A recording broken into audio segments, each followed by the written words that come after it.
Hello, and welcome back to our Vampire the Masquerade game, New York by Night, Season 1, Orphans in the Dark.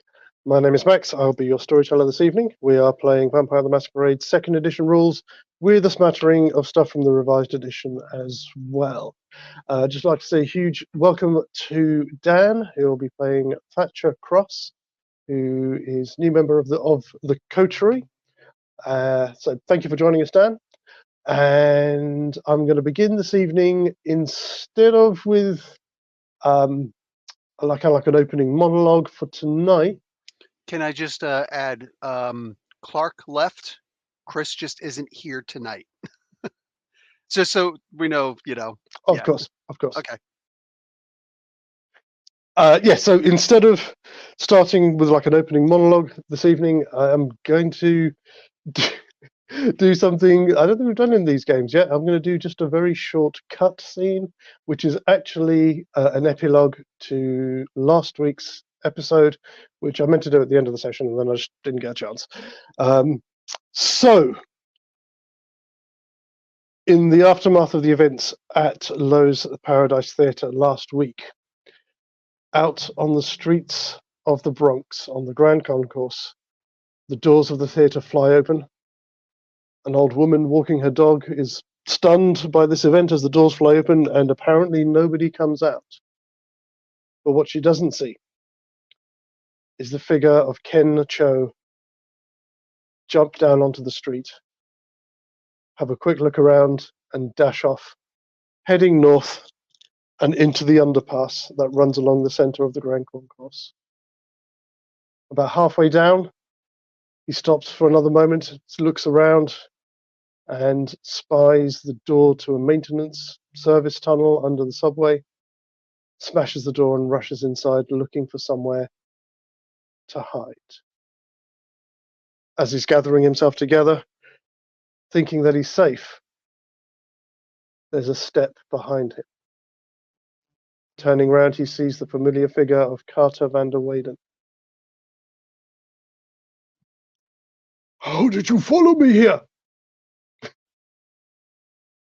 "Well, I saw you leaving in a hurry and was concerned for your safety, Ken." "You can see me?" "Ken, I've always been able to see you." I can't do this.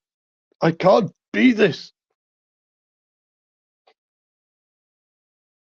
"I understand that for you, more than the others, this is harder.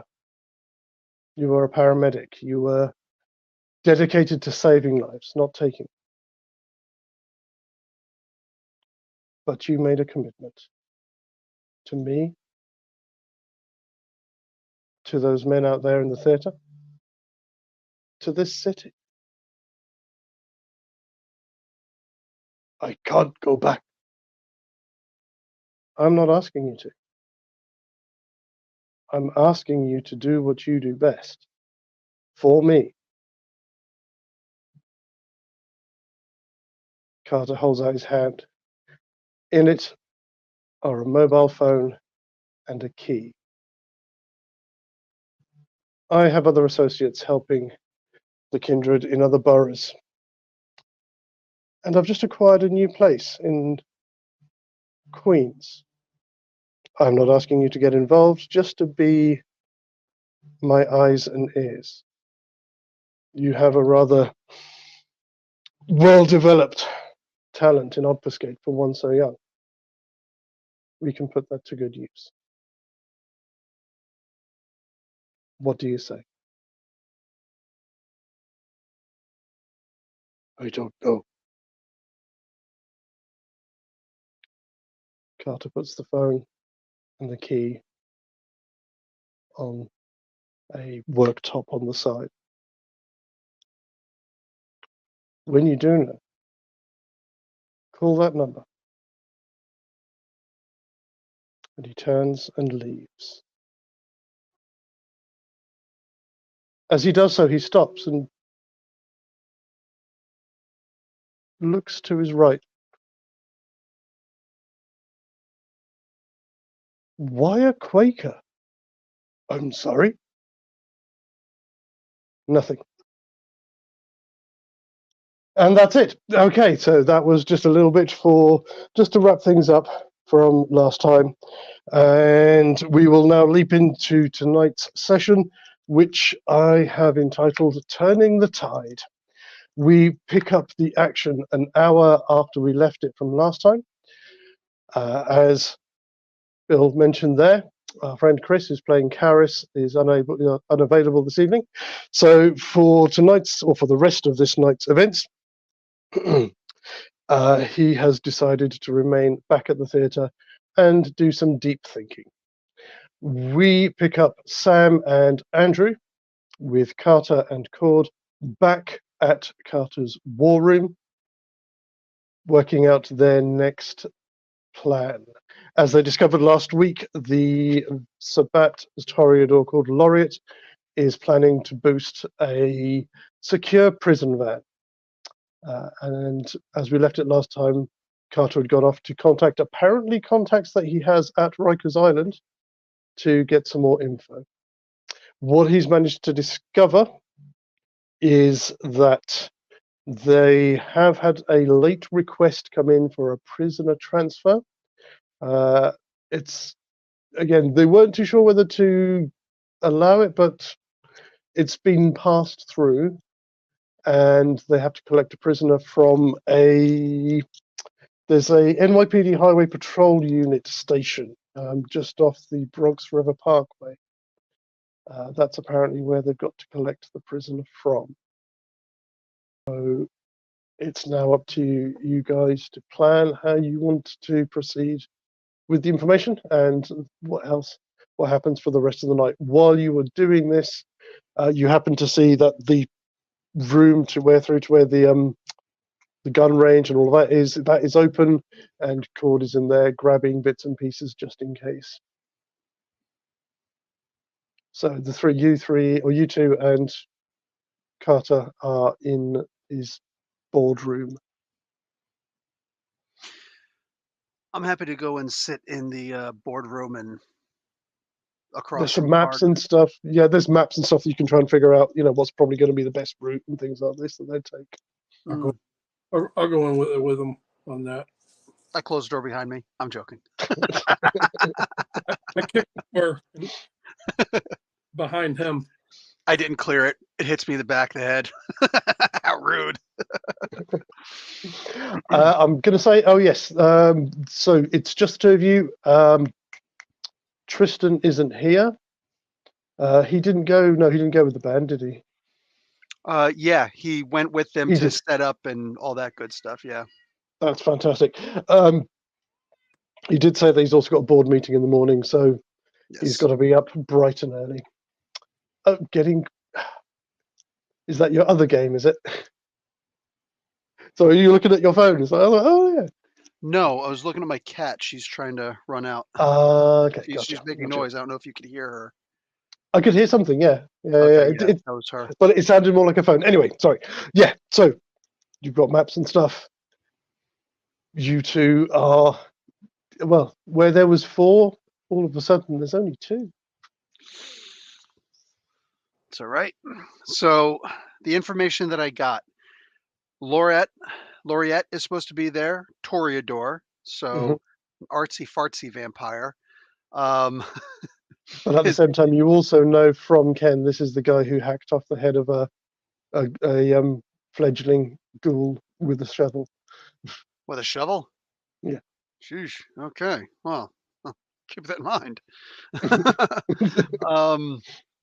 Did we hear about anybody else being there? He's the only one that Vic named.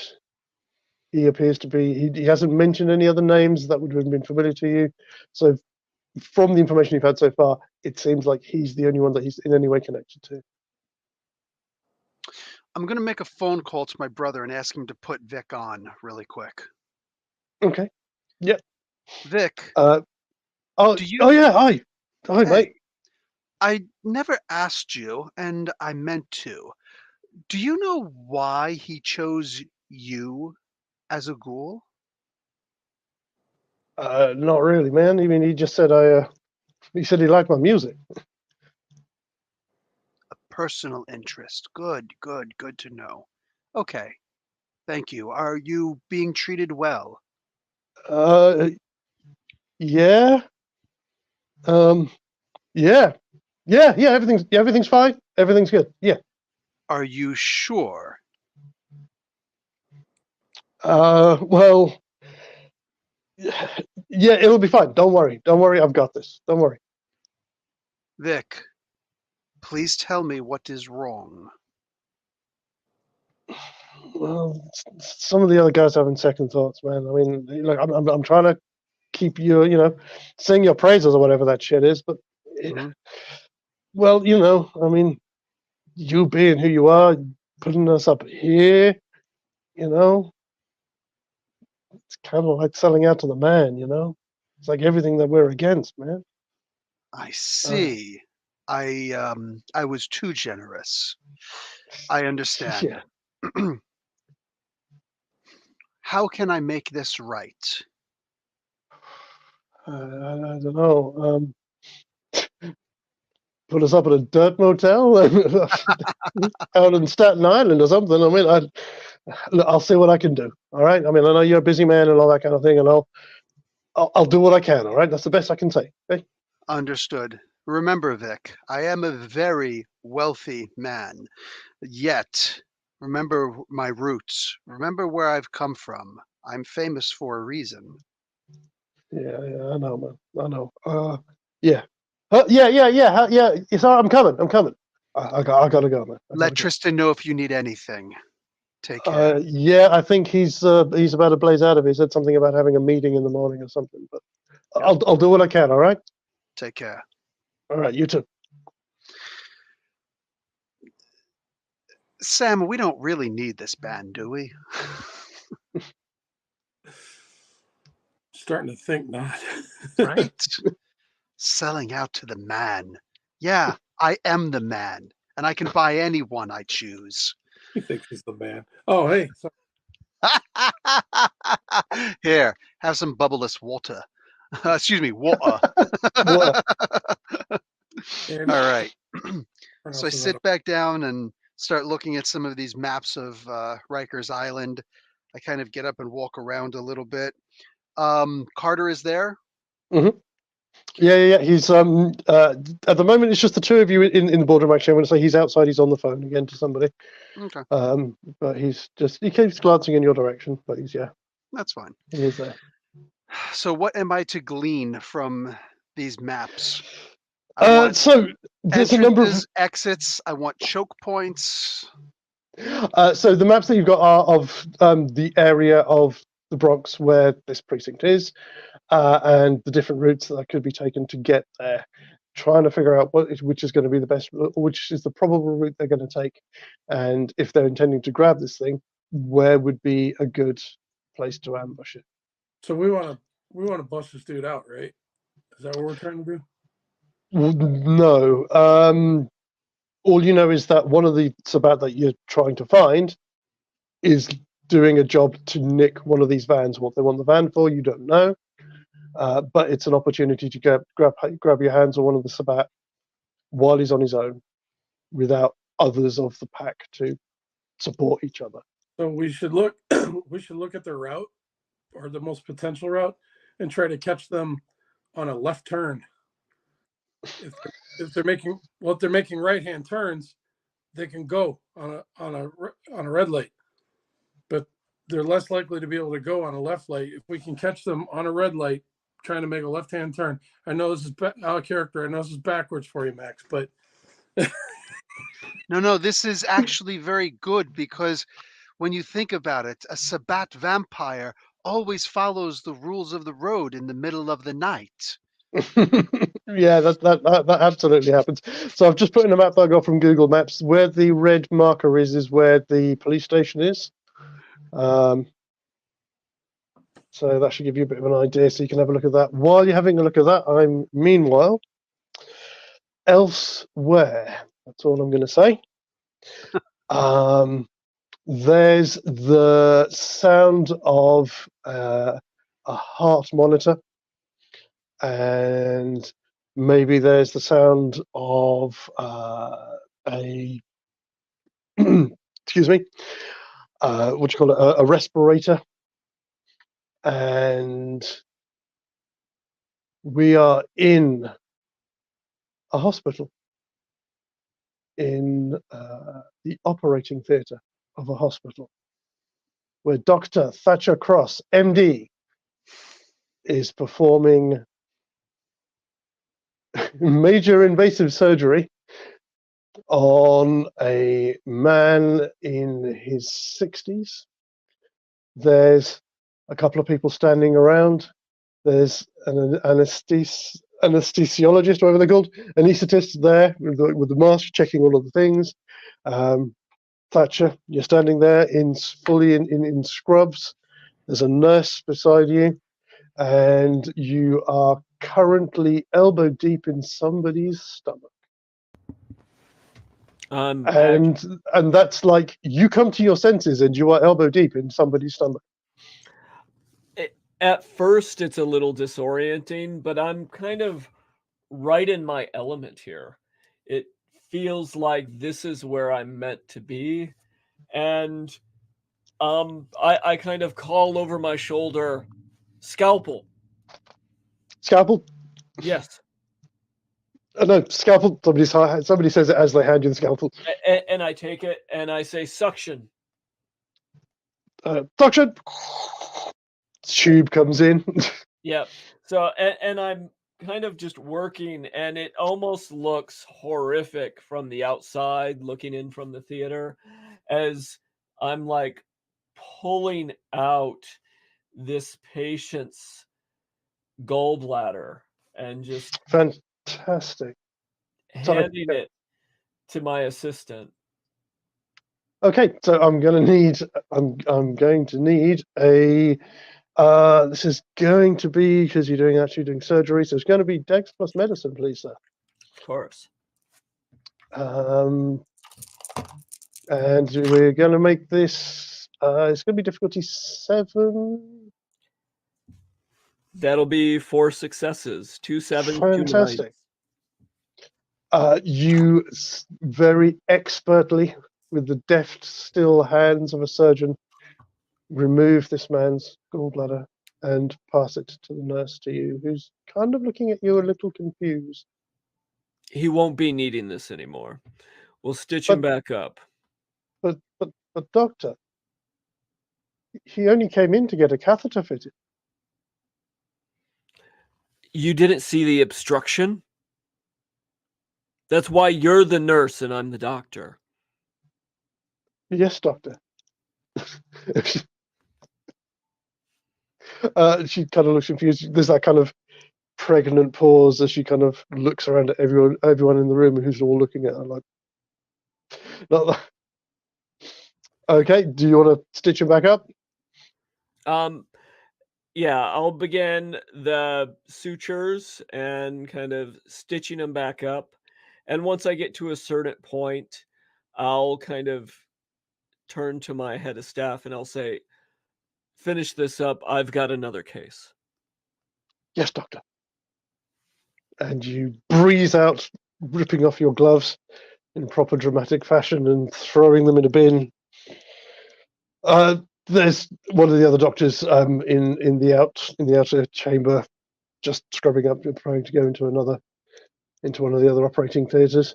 Ah, Thatch. Is that a new record for you? Yeah, it's so quick. I hardly knew I was there. It's becoming second nature. Well, it's about time too. Don't want another incident like the one with the policeman, do you? Well, which incident with the policeman? There's been so many gunshot wounds lately. Oh, you know the one.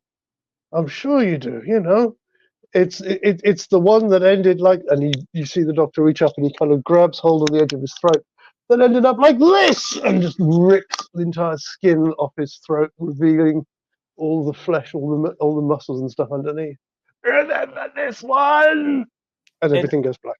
I pause for a moment, almost like frozen in shock, as I see what looks like a man kind of trussed up in barbed wire bondage, just kind of strapped up to the ceiling in the wall of a bus.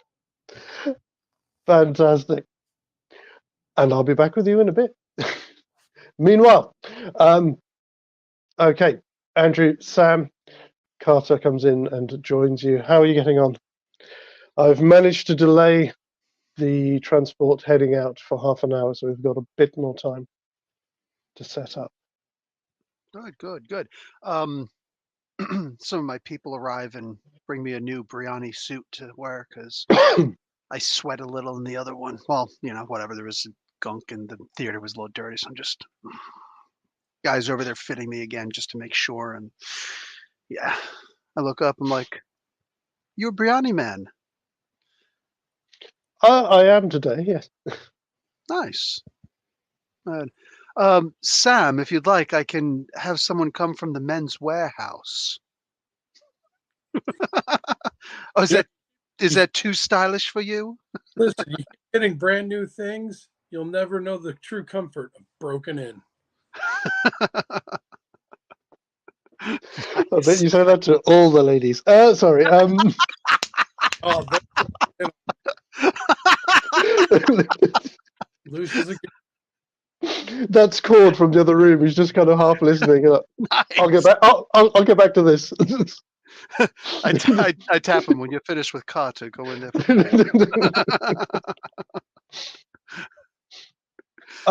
Okay. Sorry. How are we getting on? So it looks like. I mean.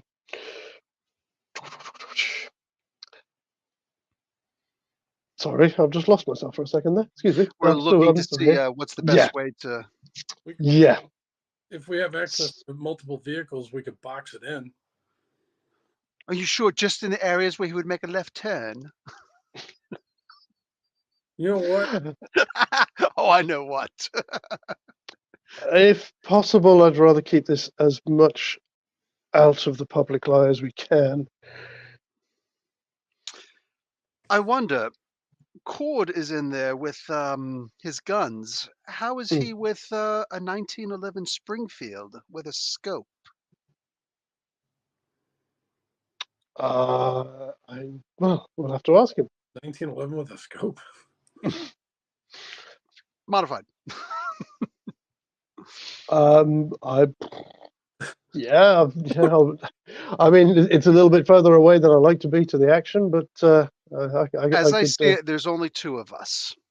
But if we had Cord sniping, that would give us an advantage that our numbers certainly don't give us.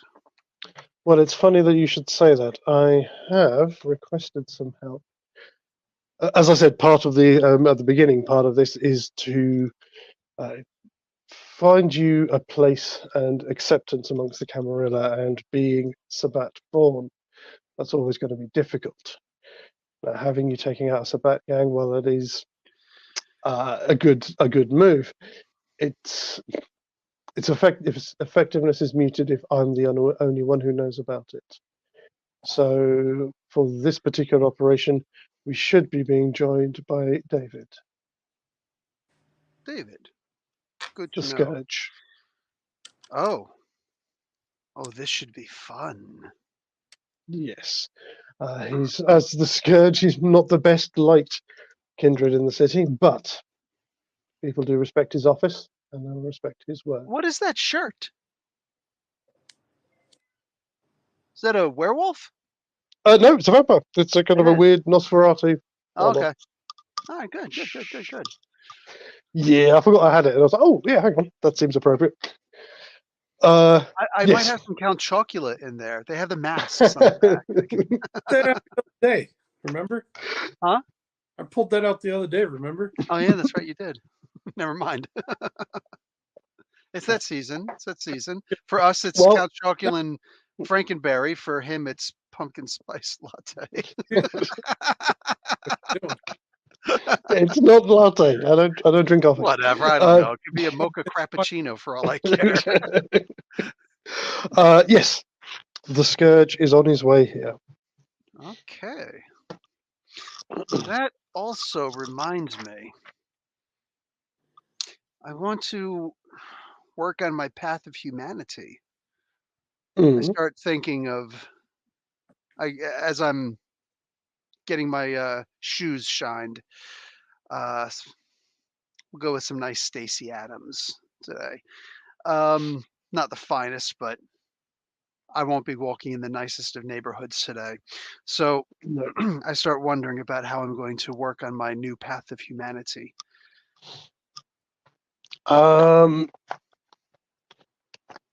Well, the first thing to do is to find somebody who could help you with that. You wouldn't want to start. I mean, I suppose you can start. You'd have to whittle down your own humanity first, but you really need to have somebody who was prepared to show you a different path of enlightenment Yeah. in place. Because if you get too low, then obviously there's the risk of you losing all your humanity, and then it's game over. Yeah. So, but thank you for mentioning it. I will make sure to No worries. weave that into the story at some point. At this particular point, Hmm. as you're looking over all the maps and stuff, the door to the far end of the thing opens. In fact, actually, there will probably be a second or so as Carter gets a notification that somebody is on their way down, because obviously there are people outside keeping an eye on the place. Hmm. But yes, a guest has arrived. And not surprisingly, it is David, which I'm sure I've put the picture in before, but I'll just pull it up again for those of you who haven't seen him. If I can find the fucking thing.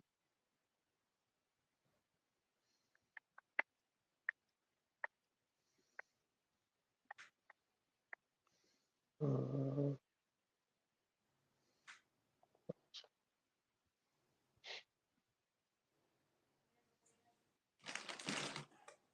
Still yep, Dave. David comes in. Here you go. There's your couch. I'm sure all of you can see that. Derek can't, can Yeah, I just have my phone. he? It's okay, no worries, no bother. There you go. That's what David looks like. Oh, okay. But he is not alone.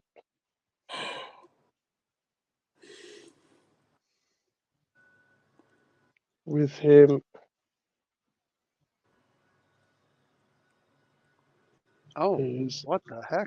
this man. Sorry about the phone. Hold on. Phone? Looks like Okay. Mortal Kombat. Thank you.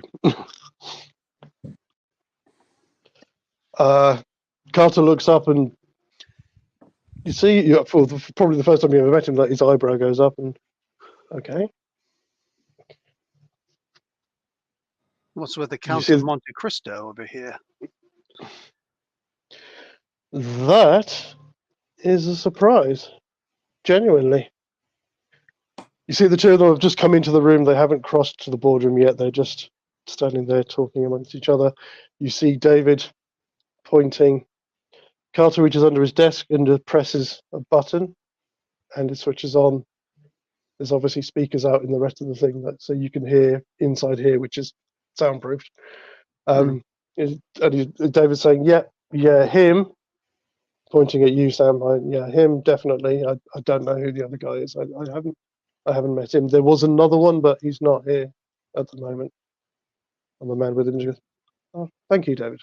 Well, let's see what Carter has to say for himself." And they start crossing the room.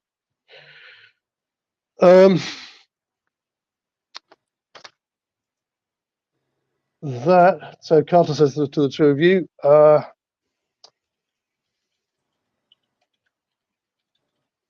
That is Prashant. I probably haven't got time to tell you much about him before he gets to the door. I don't expect he'll acknowledge you, but he technically is still the Seneschal of New York. Oh my. And it's very strange to see him outside of Manhattan. So let's see what he has to say for himself. They walk into the boardroom. Good evening. Sorry, council, isn't it? I'll It is give a here. little, just noticeable.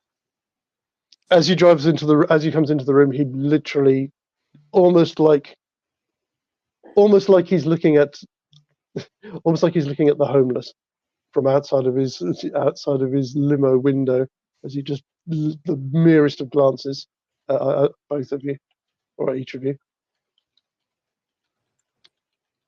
David here tells me that you've been taking in waifs and strays.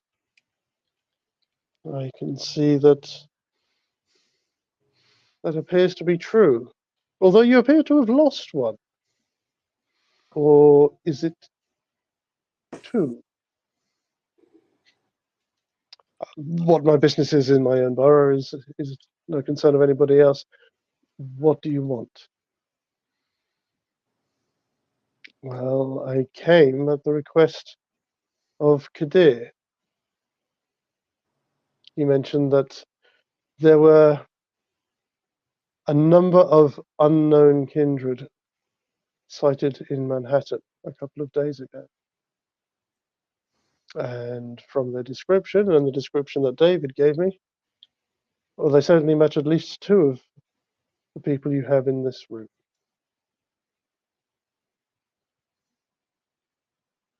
Well, what of it? They are under my protection. And if I say they can go where they will, they can go where they will. But two of them caused something of a disturbance at the Lenox Hospital. That's considered a disturbance? What the fuck? They were seen on closed-circuit television.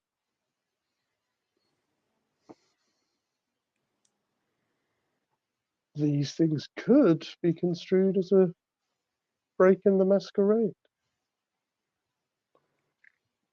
And I understand a patient at the hospital who was there for some respiratory problems, I believe, suddenly recovered very quickly and discharged himself. Now, you wouldn't know anything about that, would you? Why are you asking me? Why don't you ask the people directly involved?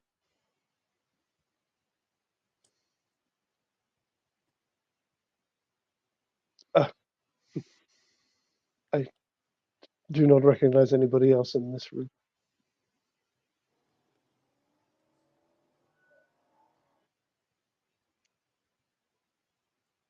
My associates here have been doing a fine job.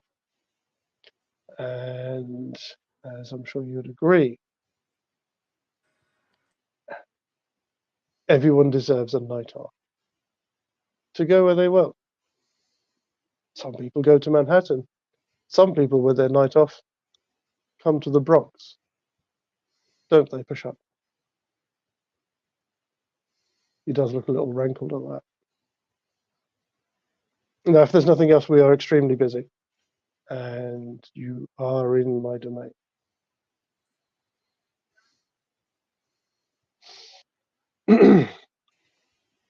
I do have another matter to discuss with you, but not in private. To which he says, anything that you have to say to me, you can say in front of my associates here. You don't have a problem with that, Carter says to the two of you. You aren't embarrassed by that at all, are you, gentlemen? No, sir. Nope. Very well.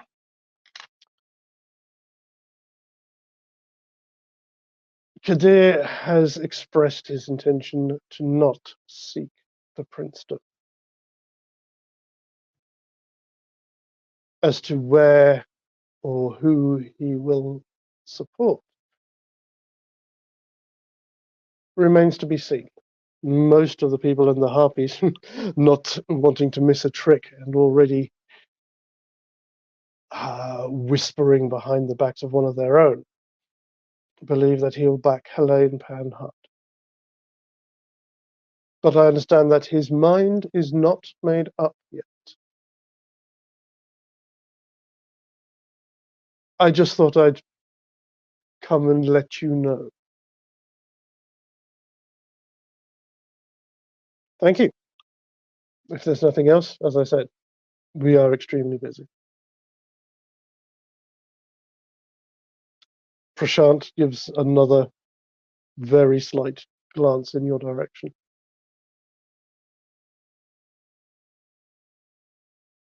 Then I'll leave you to your business. And turns to leave. Well, this Leaving mother David. fathead's going to be a problem. Oh, What's his you name say again? that after? Oh, yeah, after he Prashant. leaves. Prashant. Yeah, Prashant. Prashant Singh. Why can't I? Prashant. Perfect. Prashant? Yep, Dan's Okay. just put it in the Discord. Oh, okay, Fantastic. good. And then there's Helene Panhart. Yes. David is still with you guys. Carter asks him to give you a moment to, if you Who's have any David again? questions. So David is the Scourge of New York. It is his job to go around and kill basically any vampires who have stepped out of line. He's the prince's executioner essentially.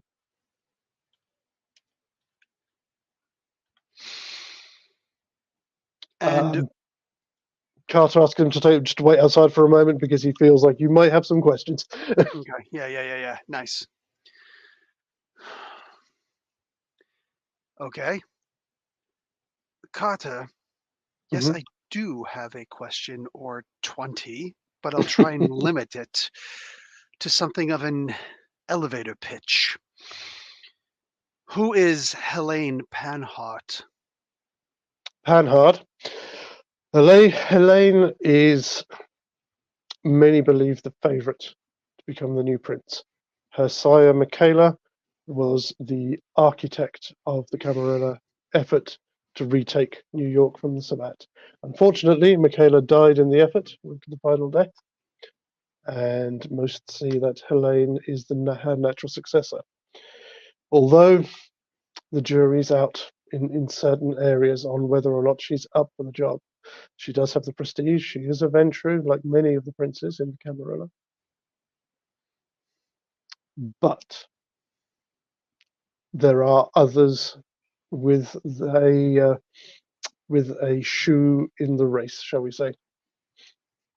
Myself, I did believe the gentleman that Prashant referred to, Kadir, who's the sheriff, may wish the job, but by the sounds of it, he doesn't. There's a What is Rouge. Kadir? He's the seneschal. He is like the civil service, if you like. He handles all the day-to-day running of things and reports directly and only to the prince. When I asked what is he, I specifically Oh, mean his clan. he's Toreador. He's Kadir's child. Interesting. And I've been doing some homework on the side, a little light reading before bed. You are a Tremere. Yeah, you're a Tremere also, right? Wait, Tremere, what's Ventru? You're a Ventru as well, yes? No. I wondered how long it would be until somebody asked. No, I'm not.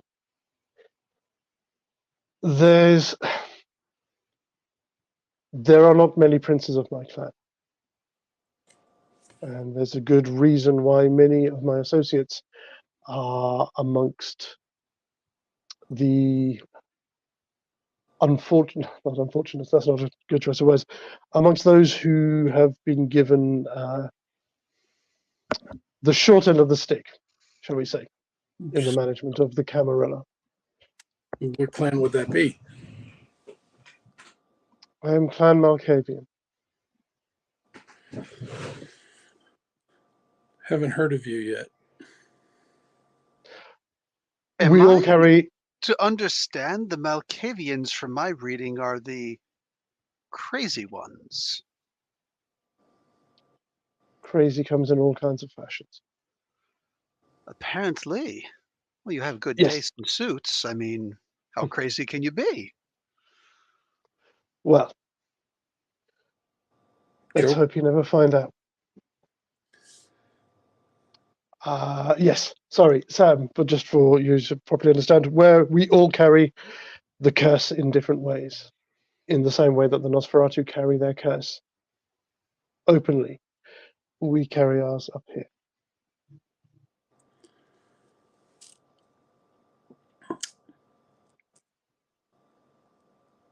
At least, well, I just have an opinion about the Nosferatu. I believe from what I've heard, they are some decent folk who get looked down upon. It's always nice to talk about the ones who could be standing right where you are and not know it. But Franklin may be vying for the princedom as well. I doubt that. Franklin, like a lot of Nosferatu, is more interested in gathering information. The Nosferatu, well, it tends to vary. Most will find a path for themselves under the city. There are those who rebel against that, who feel that they have an equal place at the table. Unfortunately, with people like the Venture and the Tremere and the Toreador running the show most of the time, they don't often get a look in. But then again, they are also the first that the other clans will go to if they need to know something. So everyone has their place, apparently. Well, when one person has all the secrets, you got to wonder who else will know. He very specifically asked for any kindred's haven. He said there would be great rewards for that knowledge. Yes, and I'm glad you brought that up. As and when you have been accepted by the Camarilla, guard where you sleep very closely. Of course. Prusette. Prashant. What is he? He's Toreador. That's right. You said that. Is he going to be a problem? It was Clock and I who was there at the hospital. I was given permission from you after the fact about ghouling him. I have a feeling that that was just a pretext to come here. I have a feeling that this guy came up on your turf. When we were here, when I was here. Yeah. Yeah, he's declaring something. Yeah. I've been in many combats, and I always know a subtle threat when I see one. Yes, and also the other side is he may be just here to let me know that Kadir may also be considering backing my application. What But can we yes, do to ensure that your application goes through, to maybe help you attain that level? Because I have a feeling it's better for me. And I nod to Sam also, if you're in. For now, the best thing that we can do is finish with the Sabbat. As soon as we know that the borough is safe. I already have operatives helping vampires in the other boroughs, and that is the best thing, the biggest thing that we can do at this moment. Well, let's see how many corpses we can bring you, my friend. Absolutely. Hopefully we'll be able to resolve this before the end of the week, and then at Elysium next week, I should be able to introduce you to the rest, or to the core of the Manhattan vampires. And if they and my other members of the Primogen give their assent, then your period as fledglings will be over, which is, I'm sure, something we all want. It would make it a little safer for us. I nod at Sam again. Fantastic. So, David, he gestures to David to come in. He looks at you, Sam, and just nods, and just takes a moment to have a look at you, kind of size you up, Andrew, because he hasn't seen you before. You got more of them? Yes. Andrew here is another survivor from that night, and proving to be something of an asset. If you say so. Who are we killing? Well, that's the thing. We are trying to find out, and he relates the story very briefly. How do you want to do this? There's a number of places on here. Obviously, there are some crossroads, some side streets. There's this wooded area off to one side. There's some railway sidings. There's a number of places where you could try and direct them. I mean, obviously, we don't know how long it's going to take this thing yet, but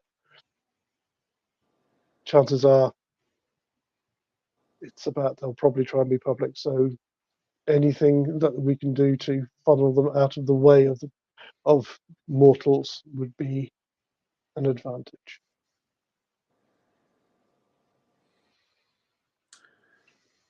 So we're just looking to kill and take the body. No, unfortunately, we can't. He wants a truck. It would help if we knew why he wanted this truck. Well, hopefully we can find that out when we find him. But this is the thing. We cannot kill Laureate. We must immobilize him. Steak. I've got a stake on me. Mm-hmm. Good. Yes, I don't say anything. immobilizing him will be best. Once we've got any information out of him, I intend to deliver him to Verbrook, to the gargoyle, as per the deal that I had between him and Ken.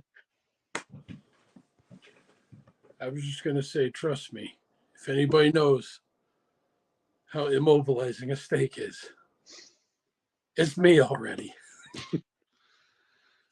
Oh, okay. David kind of glances over you and gives a slight nod, a vague nod of respect. I point at the hole in my T-shirt. You have some splinters still. You can get some clean clothes. Yeah? Mm. Nobody told me. Yeah. You're back at Carter's place, so you can go and get some clothes from there. I've got my guy here. You guys yeah, I'll go. Okay. You're going to go and grab something? Cool. So while Sam goes off and does that, how do you want to do this?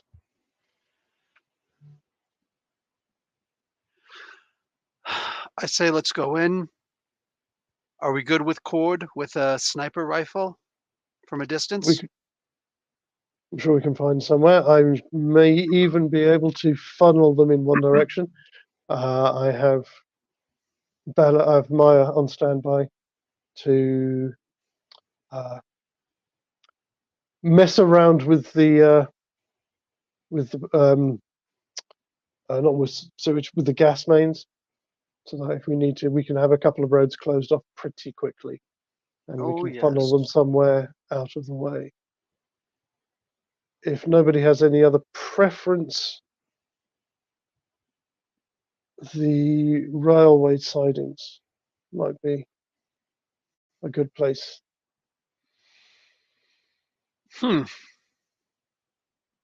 If we could stop that train.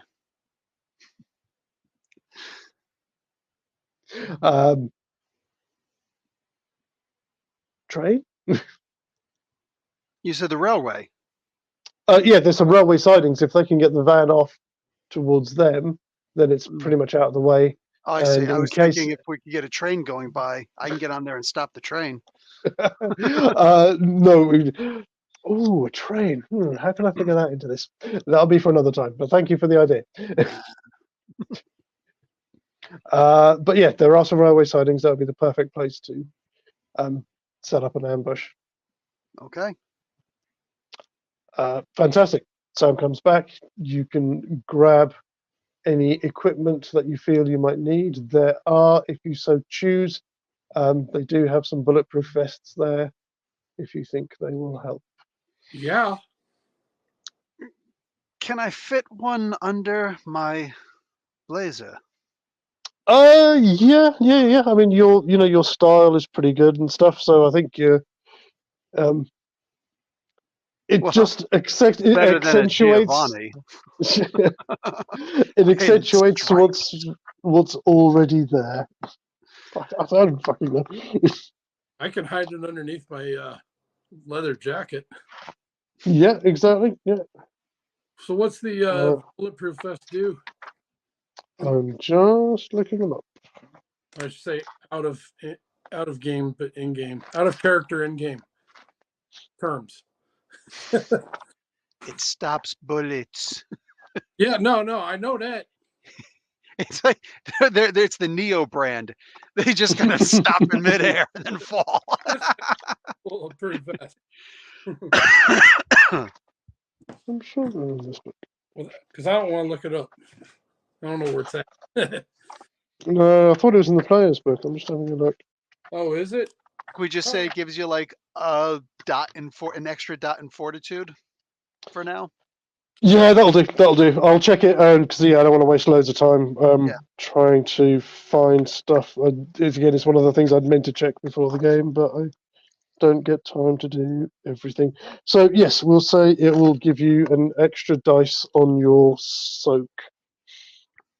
Nice. Obviously, if it's better than that, then it'll be better than that next time. Yes. Fantastic. So you've grabbed whatever weapons you want and you're heading out there. While that is going on, we refer back to somewhere else.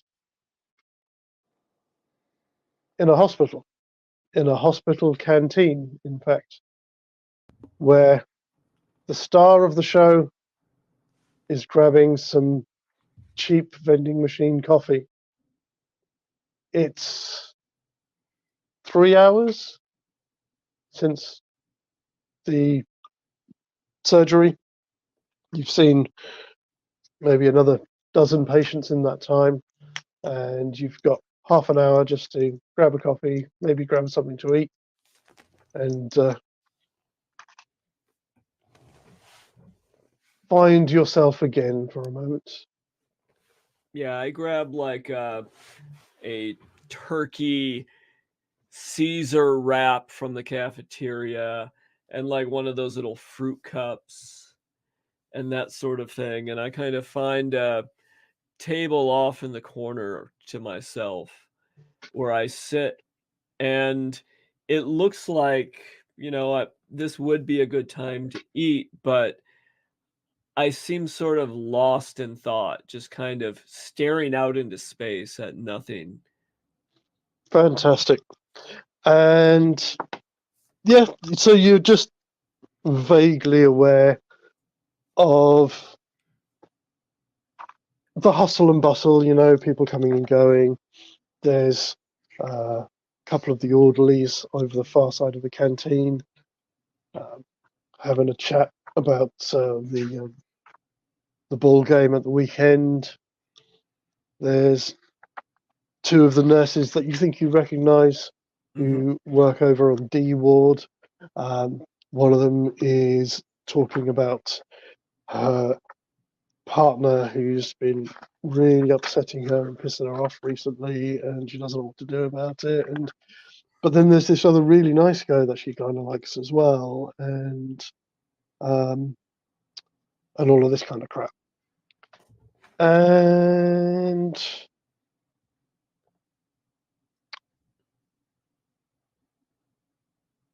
somebody sitting next to you who pretty sure wasn't there a second ago. Is it Harry? No, it's not. It's a man dressed like a Quaker. Okay. Does he look like he's a priest or more like a missionary? He looks more like a priest. Okay. That was some very fine work you did earlier. It's what I do. Someone has to lead the way and perform the difficult tasks that others can't. You either Yes. step forward or you get the hell out of the way. Yes, there is somebody who has to take the lead and look after people, and that's God. I'm not sure God still has a place here. That's a hard thing for me to hear you say. I mean, I always thought your faith was something that drove you on. Isn't that not true anymore? At one point, Father, it was very important to me, but I've moved away from that place in the world. Well, be careful not to move too far away. You may not be able to find your way back. I'm finding my faith in myself. For as it stands, what was given to me is a culture of the world, conditioning that doesn't entirely match my own interests. I see. As you're saying this, I don't need you to make a roll, but something strikes you. There's a man you hadn't seen before. He's sat almost directly opposite to you. It's almost like the camera has positioned you, so it's almost like everything seems to be slow, almost like everything's kind of like bending in towards him. He's sat on his own at a table. So a different table. Sorry? So a different table. A different table, yes. Yeah. He's not dressed like a medical professional. He's dressed in a suit, and a very nice suit. And he appears to be talking, but obviously, well, from the distance that you are, you can't hear what he's saying. But he's talking, but he's sat at this table alone. And there's also the way he's sat. It's like he is sitting, but it's like he's not sat in the right position for the chair that he's sitting. There's just something obtuse about his appearance. Mm-hmm. I start to almost hyperfixate on him in this way that he's positioned across the room. To some extent, the world around me kind of melts away. This father next to me, he melts away from my perception. It's like he's not even there. And I get somewhat of a tunnel vision. And as I do, sort of focusing in with all of my senses on this figure afar, it's almost like the camera zooms in, almost like with that fisheye lens, And next thing you know, it's like he's right there in front of me. As you seem to sort of be almost like dragged, as your perception is dragged across the room towards him as you get closer and closer to him. And at the last minute, it's like he becomes aware of you. And he does. He stops and turns and looks at you. And you get a good look at him. Seems a little confused. This is what he looks like. Does he look familiar to me in any way as I sort of... You have never seen this man before. I almost dissociate, like I'm having an out-of-body experience, and I'm just right there, like a spirit in front of him. And like this astral body of me is almost moving around him, inspecting him, looking at him from all angles. Yeah, he follows you. His eyes follow you. And then he's gone. As you lean in, he disappears from view. It's like, and you're back in the canteen. You've got up. You've apparently got up, walked across the room. You have your hands on a table, and you seem to be staring intently at an empty chair. And there's a few people in the room.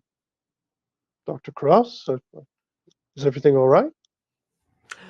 Oh, yes. Sorry, I dropped something. I was just looking for it. It's nothing. Let me help you find it. No. It's quite all right. Fantastic. I will be back to you again in a bit. Thank you, Derek, for finding that.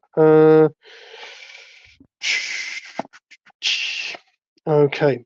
So, okay. So you can pick from, we'll say that he's got some class 1 and class 2 armor. So you can have a reinforced clothing or an armored t-shirt, which would give you, so the reinforced clothing will give you an armor rating of 1. So it's an extra dice to soak. An armored t-shirt would give you an armor rating of 2, but you would be at a 1 dice penalty on any dex rolls. 2. You're going to take a 2?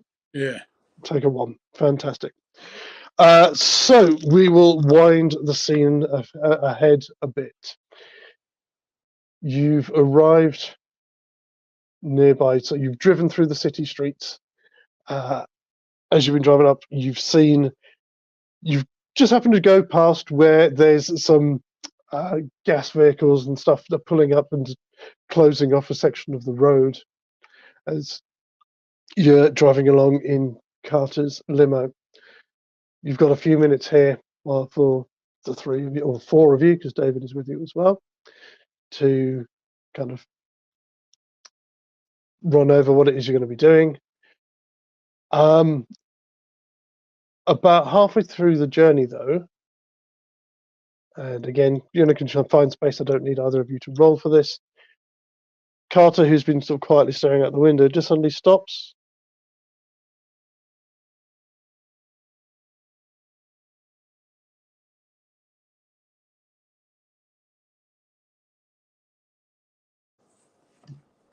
What are you looking at? Dust. Sorry.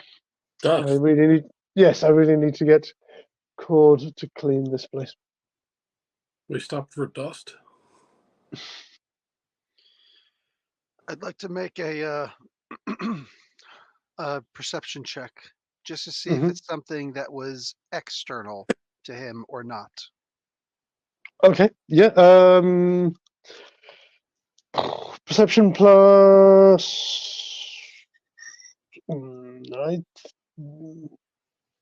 subterfuge, I think. Subterfuge? Oh, okay. No, sorry, awareness, alertness, wouldn't it be? Yeah, it would be alertness. That makes more sense.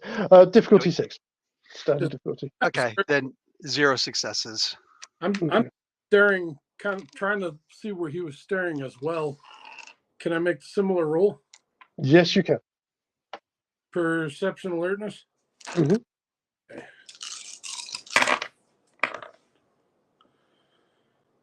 1, 2, 3, 4 successes. Yeah, it definitely looked like he was looking at something, or he had that kind of weird, kind of like 1,000-eye stare, Yeah. or 1,000-yard stare about him.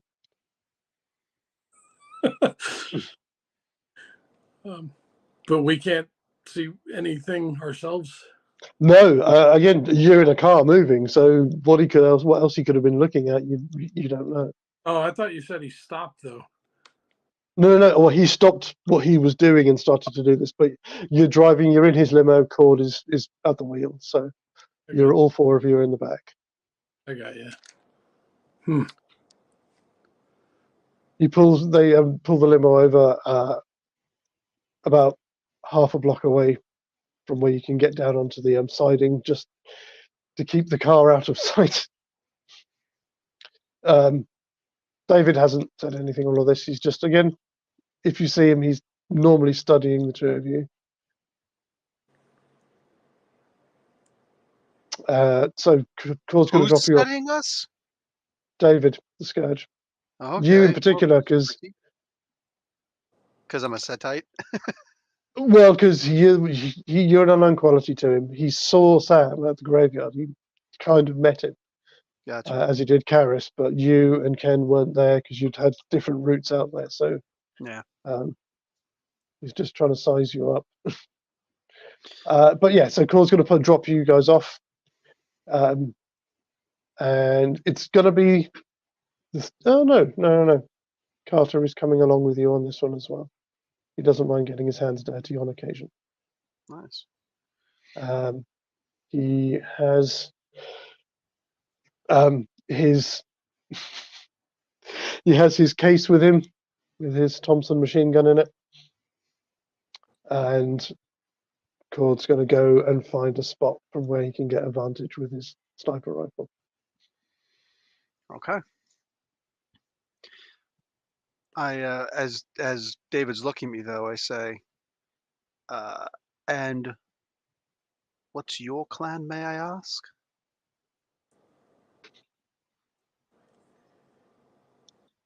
He doesn't answer. So I can expect nothing but surprise from you. Good plan. I lean back. And then I lean to Andrew and I say, because I feel like me and Andrew are kind of in this together, even though we've had our differences. And I lean in and I say, just loud enough for everybody else to hear it. I say, well, maybe he's not telling you because he's embarrassed. I'm gonna try and stone face that one. Guy's a scourge. Like if he gets into the scourge, he's kicking both of our asses. I mean, I'm just saying. He does turn and just looks at you.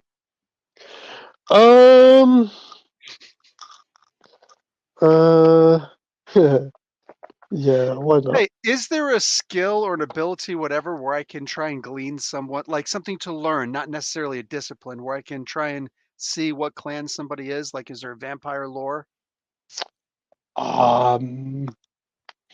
Chris isn't here, man. I know, right?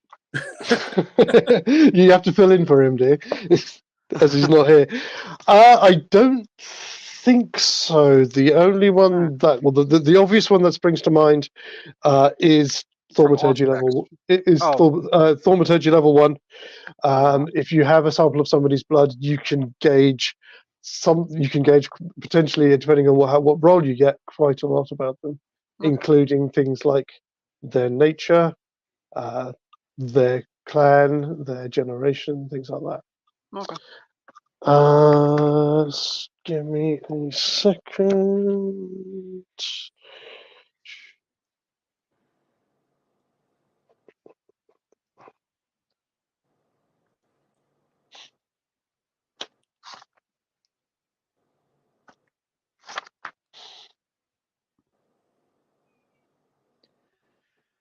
Just had to talk crap, didn't you? when the DM starts looking in a book. Okay. I didn't think you'd take it that personally.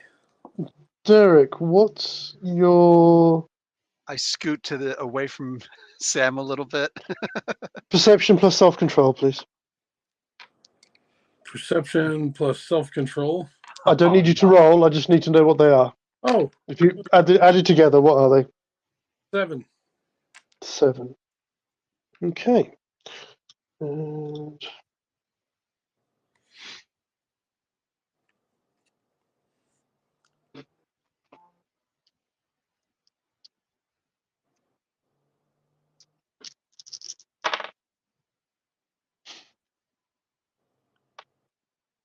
No, when the DM smirks like that, that's when you know you're fucked. okay. Right. I just need to make a note. Give me a second. No, you don't.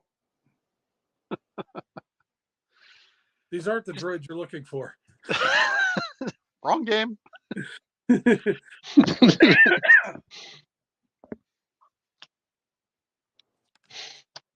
Okay. I don't like He this. kind of, as I said, he just looks at you and walks off and crunches off down onto the When he sidings. looks at me before he walks off, I just go, "Just kidding, dude." Too late. You've been cursed. As you say that, he does stop and turn around and goes, "Yeah, me too," and smiles at you. I look at Andrew and I go, "What the hell is that?" I don't know you. Oh, you do, and you're here. Okay, so you've got railway siding. There's about 6 tracks that lead up to the end of the siding. There are a couple of quite oldish looking empty wagons on the tracks at the end of the sidings. There you can see straight down the road where the road has been blocked off. The diversion technically leads the other way, but they know that the people who are working on the road know to divert any prison looking vans this way. Nice. Where exactly the Sabat are at this time, you're not sure. One would presume that they are probably nearby or have already done what they need to do. Where would you like to set yourselves up? It's reasonably open. It's on a slightly lower level than the road, but again, certainly if you get onto any of the old cars, you can see down the road, and there are plenty of shadows, plenty of places to hide yourselves. So we're not even going directly to the prison. We're going to be on the side of the road. Okay, was not expecting that. I would have brought, well, you didn't actually ask us what we brought. So instead of just bringing a cult, actually I brought a cult and a fragmentation grenade. Okay. If this guy's got a, huh? And our walkie-talkies. Oh yeah, A absolutely. radio with an earpiece. I'm hoping that with your jacket, you're coming here like Terminator 1, shotgun on one side and an M16 on the other. But Oh, I got the Glock. all right, yeah, the Uzi was pretty nice to me last time, so do that, Mac 10, whatever, something along those lines. Yep. Yeah. You've got an Uzi. You can get a couple of clips to go with it as well. And then Oh yeah, magazines. magazines. And then we did say that we were bringing some What? pointy wood things. Yes. Yeah. Okay. Because we got to take this guy alive-ish. Mm-hmm. Well, there are no flaming barrels around, so I think we're okay. Yes, you should be fine. Okay. Okay, so whereabouts do you want to set yourselves up? I can't really. That's the problem when we're not all around a table. I can't just draw a map and go, where are you going to be? I know. We also can't share a bag of Doritos, so. This is true. Everybody meet here next time. But so I want to look for tell you what, a dumpster. Is there any dumpsters that are nearby? Yeah, we'll say there's some dumpsters where the road comes down to where the road comes down, where it kind of ends before it comes down onto the sidings. There's a few houses there, and at the end there's like a compound at the end where there's 2 or 3 dumpsters, so you can hide behind one of those. No, I'm gonna go open it up, take a couple bags of trash, throw it out behind it to where nobody can see it. I'm gonna get in it. That way I'm completely concealed and just kind of lift the lid up, kind of watch. Because first of all, there's some cover there, big metal honking thing. And Okay. I'm concealed to where they're not likely to see me unless they're looking right at me. Exactly. You are safely under cover.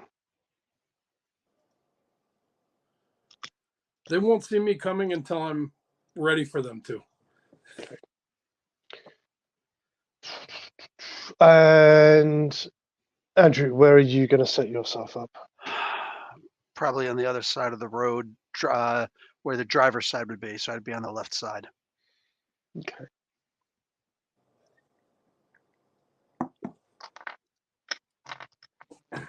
You hear that? Driver's side, left side.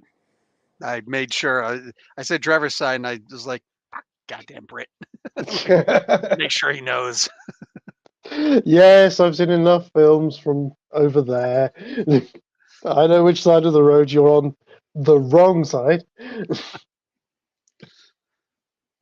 Okay, and you're not sure where where Carter or David are. They are nearby. They found positions themselves. Can I have perception plus alertness rolls from everybody, please? I'm sorry, I didn't hear you. Perception plus alertness, please. Gonna make this one. It's gonna be a 7. Okay. Well, I got 1 success. Success. Oh, motherfucker. 7 is the difficulty? 7. Okay, I got 3 successes. Okay. You're waiting here for about 20 minutes. Feels like nothing's going to happen. I mean, you were told that the vehicle had been delayed. It should be heading up this road anytime around about now. So let's give it. First thing that you see, Sam, is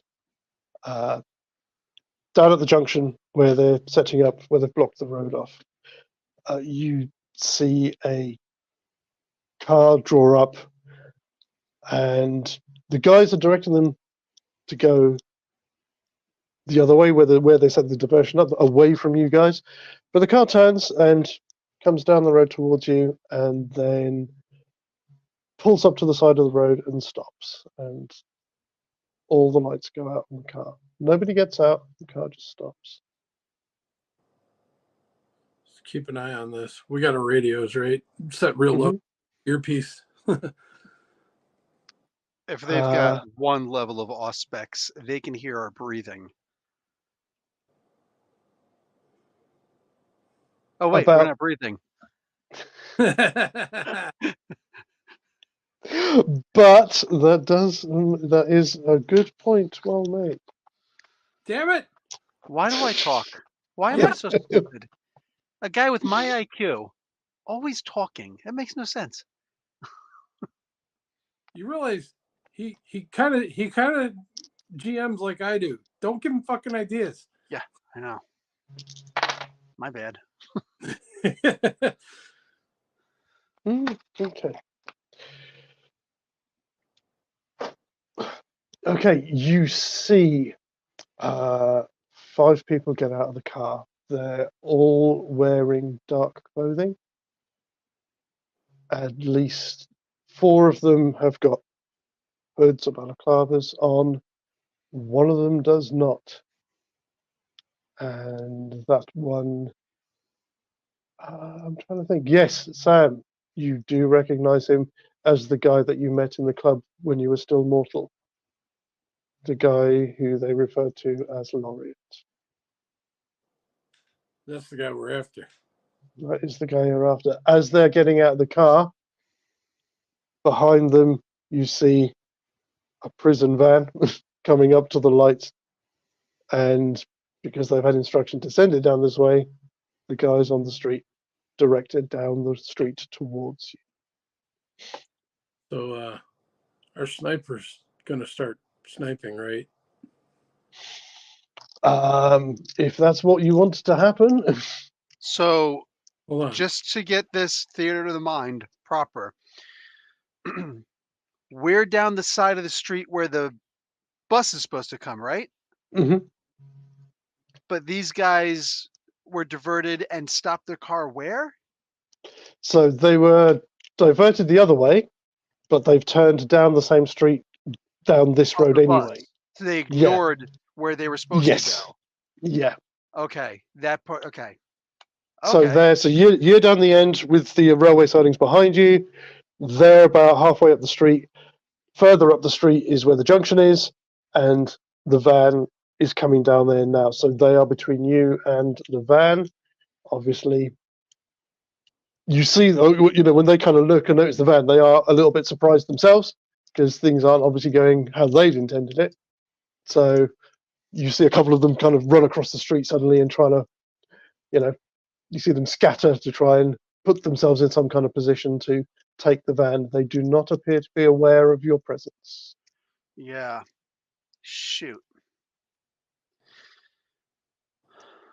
Well, in that case, no, why bother shooting?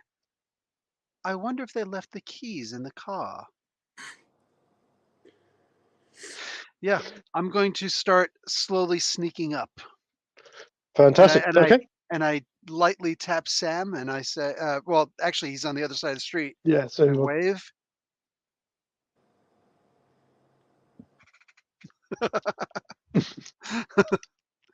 All right. So what do I roll to sneak?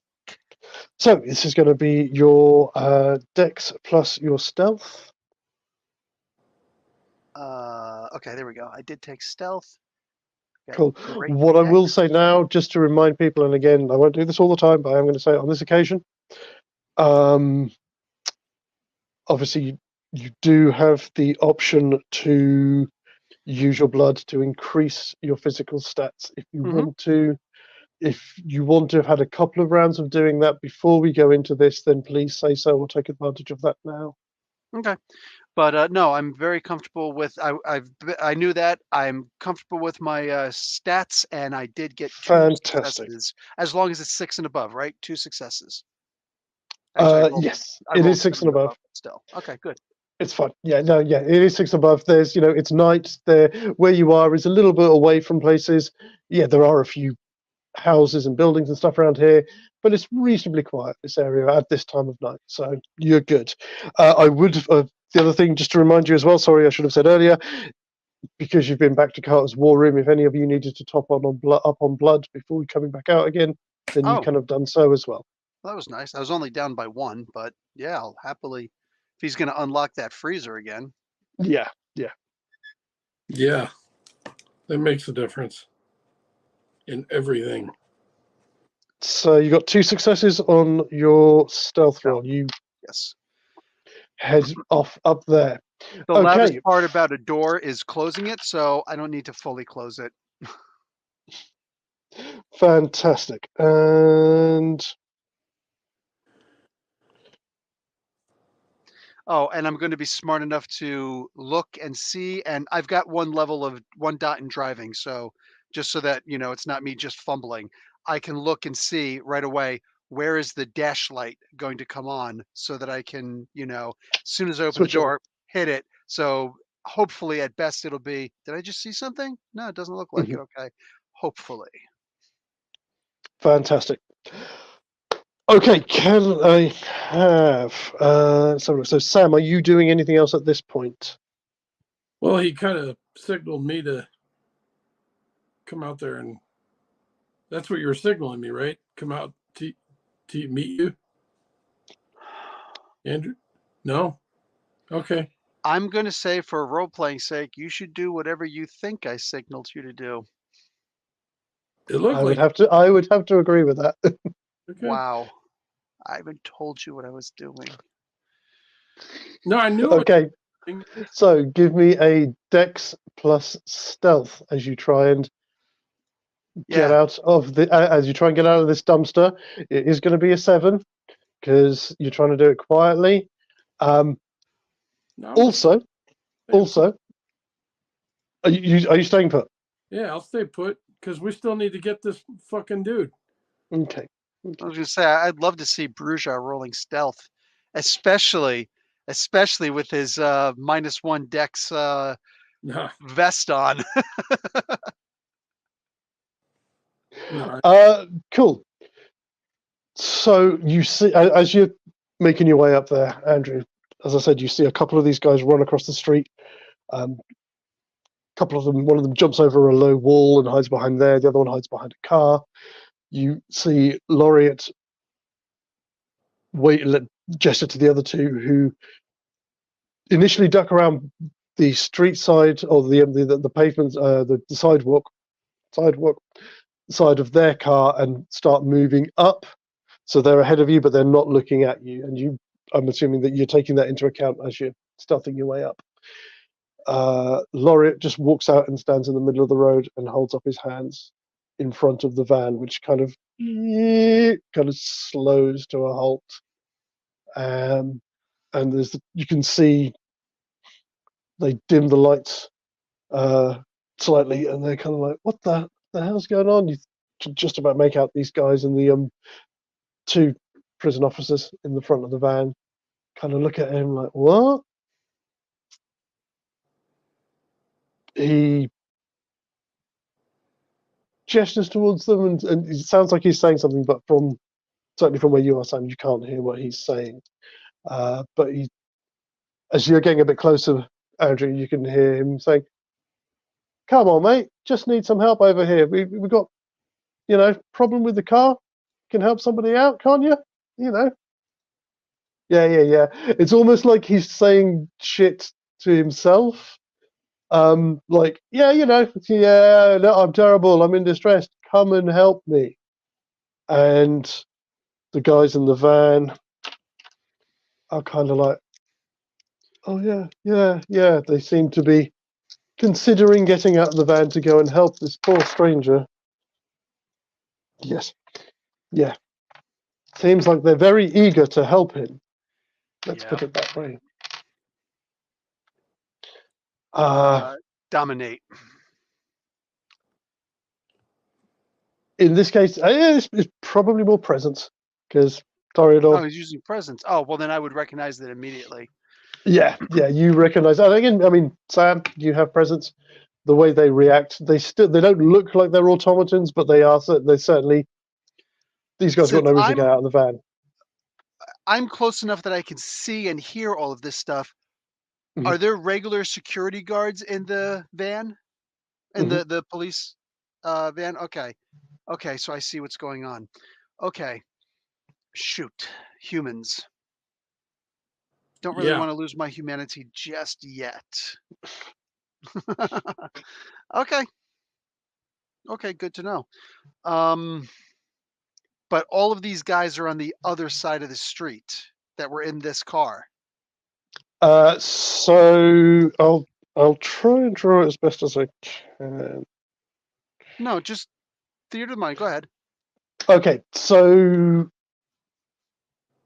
the van's in the middle of the road. Laureate's in front of it. On this side of the street, there's a guy hiding behind a wall and another one behind a car. On this side of the street, which is the side you're moving up, there's 2 guys further up ahead of you, but they have now slipped between cars. So they're kind of on the side of the van. They're out of line of sight of you, and you're out of line of sight of them. But yeah, they're sort of between cars, using those as cover, ready to jump out if they need to. So there's another car full of the bad guys. There's only 1 car. There's 5 of them in total, but they're just hidden between parked cars that were already on the road. There are already parked cars on the road. Jeez. Yeah. Okay. Interesting. Good to know. Okay. You've managed to stealth up to, so you're level with their car now. I want to actually be in the car. So you're going to go make a move to get into the car. This I am going to need another roll from you. Okay. I have It'll 2 be successes. 2 successes. Is that on a 6 or on a 7? Because I'm going to make it a 7 because you've got to get in and get the light off before anyone notices. Exactly. No, I rolled a 2, a 9, and a 0, 10. Perfect. So you get your hand on the thing to switch it off, and you are now in their car. I do need you've not been noticed by them, but as you quite rightly pointed out, certain people have auspex. Yeah. Toreador.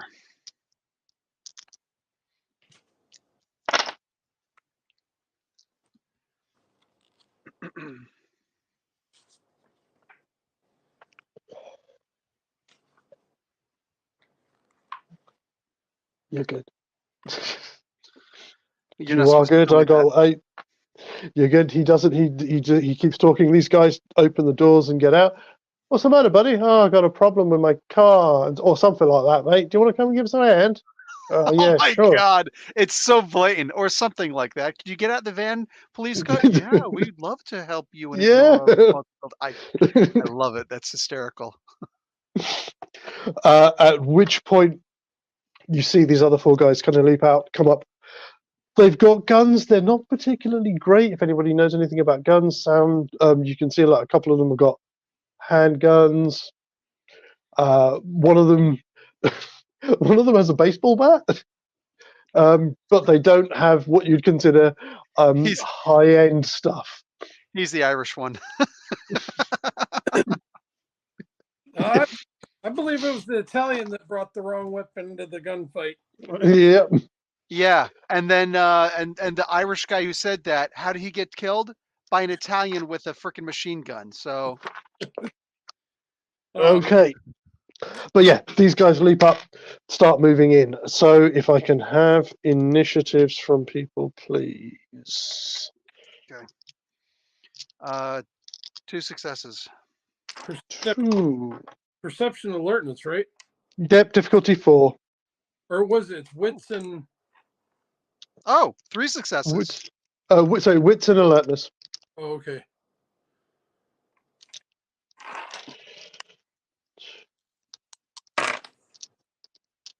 What'd you say? Difficulty's 4? 4. All right, I got 4.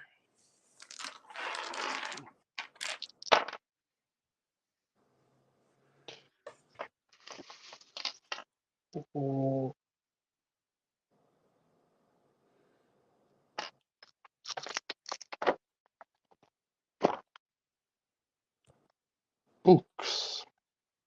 Lots of books.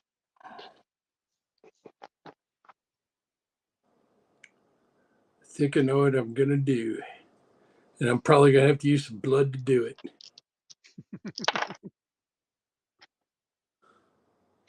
Lots of 4s here. I mean, you're a bruja, which translates to blunt instrument. So I mean, yeah, but we're trying to be, because there's humans involved, so we don't necessarily would have put on too much of a show. Yeah. Honestly, I don't know if they're gonna know anything that's going on at this point. Like with them all having the presence discipline on them. Yeah, they're only going to obey that guy, so they're not going to really know too much of what else is going on, I don't think. And make no mistake, my Bruja is a very what's the best way to put this? Very Bill Goldberg looking type, or not necessarily looking. He's big, he's a fucking. You guys used to be philosophers. So the guy with the baseball bat, as he's coming up from between the cars, is clearly doesn't have much experience with clearly nothing much of anything, as he botches and manages to somehow catch the baseball bat between the cars and kind of sticks himself in the stomach and goes flat on his face in the street. He's at the back of the van, so but you do see him go arse over tit. Okay, so yes, from the top we will go with Sam. You're on a 4. You are going at the same time as Laureate. So what do you want to do? Heroes go first. All right. So the plan is, you tell me what I'm going to have to do this. Okay. I want to come out stealthily, using blood if I have to. Come out. I want to get up behind, again, as quietly as possible. Get behind one of these guys with the guns, catch them in a sleeper. Okay, so that is going to be at the moment. So this round they're not moving. So I will say, depending on how good you do on your stealth roll, you'll be able to get up behind one of them. You okay? You look like you've just sat on yourself. You're sure you're all right, buddy? I literally just had a Charlie horse hit me right in the forearm. A what? Charlie horse's muscles. Oh, okay. Like oh, jeez. You know how they hit the back of your calf? If it's forearm, like right here. Ow. Sorry, buddy. Yeah, so what I'll say is then for this, so if you can make a stealth roll, depending on how well you make it, you can stealth your way up behind them this round. You may wish to spend, it is a bit of a distance to cover, so you may want to throw a dot of celerity, pump your celerity for that one as well. Yeah, I was thinking that with the celerity. What is your celerity? Is 1, isn't it? I have 1 dot, so.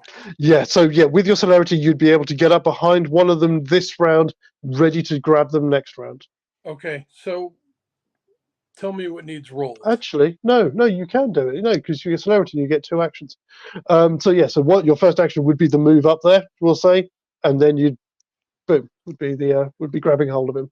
Okay. So I'm going to need you to make a stealth roll first of all. So that's going to be your dex plus stealth.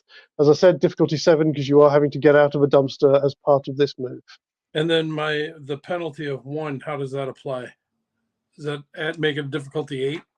So no. So you add up your dice pool, which is probably, I think for you, is just your stealth, isn't it? Or just your dex? Yeah. Yeah, and take 1 off your dice pool. So you've got a dex of 2 for this roll. You're looking for 7s. Obviously, do remember you can spend willpower for automatic successes as well. Yeah, let me. I'll spend a willpower. Okay. And then just 1 willpower should do it.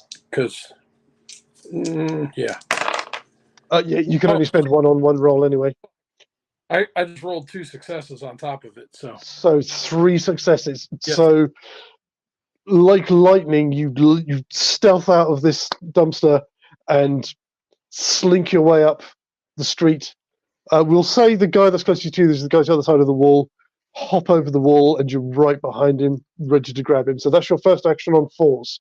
I now go to Laureate and David, who are both on 4s. Let's have.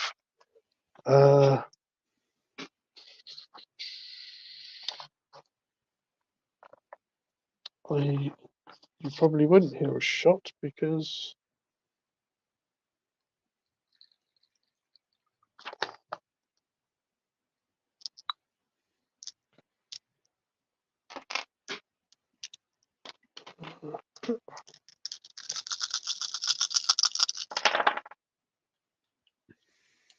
It's cocked. Okay. It's not great.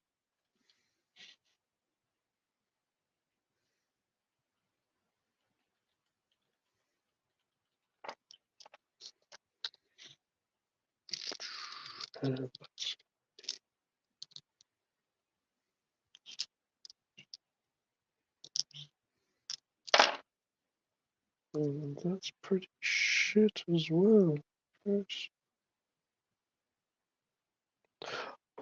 Okay, so there is in the distance the sound of a shot that rings out. And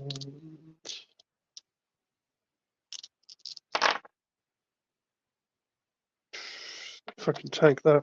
Okay, there is the sound of a shot somewhere ringing out, and you see an impact hit Laureate just up in between his shoulder blades, and he staggers forward. There's a hole appears in his shirt, and he spins round. We got trouble! It's actually he's English from the 80s. Oh shit, mate! We got trouble down here! He cries out, and Good English impersonation. yeah, it's not bad, is it? I mean, I know I'm not a natural or anything. It's not quite native, but I'll keep trying. I'll keep trying. Hey, you're almost as good as that guy that played Spike on Buffy. Yeah, you could have fooled me. Yeah, and I've got his hair as well. Okay, sorry. Let me just do this. Oh shit! Yeah, fantastic.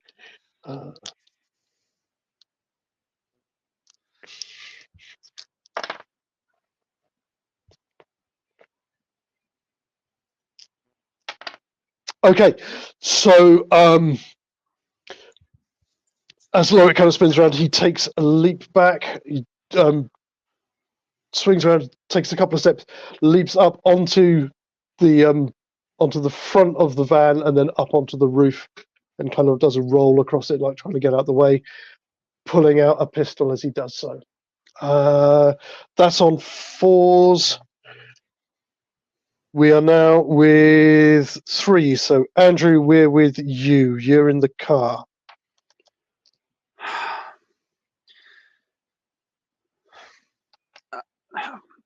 What can I say? The bus is in front of me, to the side of me, or what? Just behind you. It's about Just 2 cars. behind me. It's 2 cars lengths behind you. Okay. I'm going to take aim, real nice, like Mm-hmm. power windows. Oh, actually, is power windows, or is it? This is 2011. Is it hand crank windows? That sounds like I'm the perfect feeling opportunity. kind of odd tonight. You're feeling kind of odds tonight. Odds it is. I rolled a 1. Yeah, so they are Nice. power windows. Oh no! Oh no! No, So no, you no. want it the other way around. Okay, you want it the I'm other way around. taking Fair aim. enough. Yeah. Pop goes the weasel. Pow! Right What are you- at Laureate. Okay, fantastic. So you can see him up on the roof. As you would bang. Okay, and let's give him. Okay, so give us a shot. It's going to be your perception plus your firearms, and you've got a. You should have your. I did give you the difficulties on there. I think you've got them written on your sheet, haven't you? Yeah. Shoot. Let me. Your Colt Python. Yes. Difficulty 6.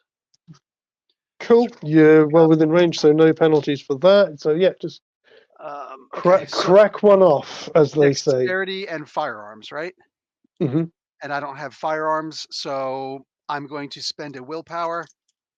Fantastic. Ooh. Did not need to. So that's 3 successes. Oh, you know what? Okay. It's not going to hurt to do it. So yeah, 3 out of 4 successes. 3 successes, fantastic. Get rid So of a that's going to be the willpower. damage of the weapon plus your 3 successes as damage. So it's 3 successes automatically plus whatever you roll on the dice. And the damage is 5. Holy crap. So 8 dice. And he's got to soak that. Oh, I don't have to roll for this, right? You still have, so the 3 successes are automatic, Okay. but you still have to roll the 5 for the damage of the weapon. Okay, so I have to roll 6 or above? 6 or above, you can't botch. So 1s are just Can't not a botch. success. Okay. I got all 5 successes. So 8 levels of lethal 8, damage. yeah, 8 damage. Fantastic. For him to soak, and he's got. Okay. Let's see how this goes. Well, he's not a Ventru or a Bruja. Bruja.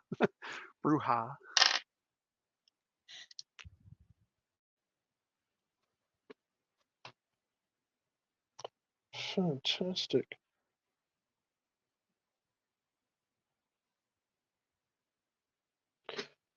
He does give a cry, and you see him roll over and disappear out of sight beyond the other side of the van, but you definitely hit him, and you hit him pretty good.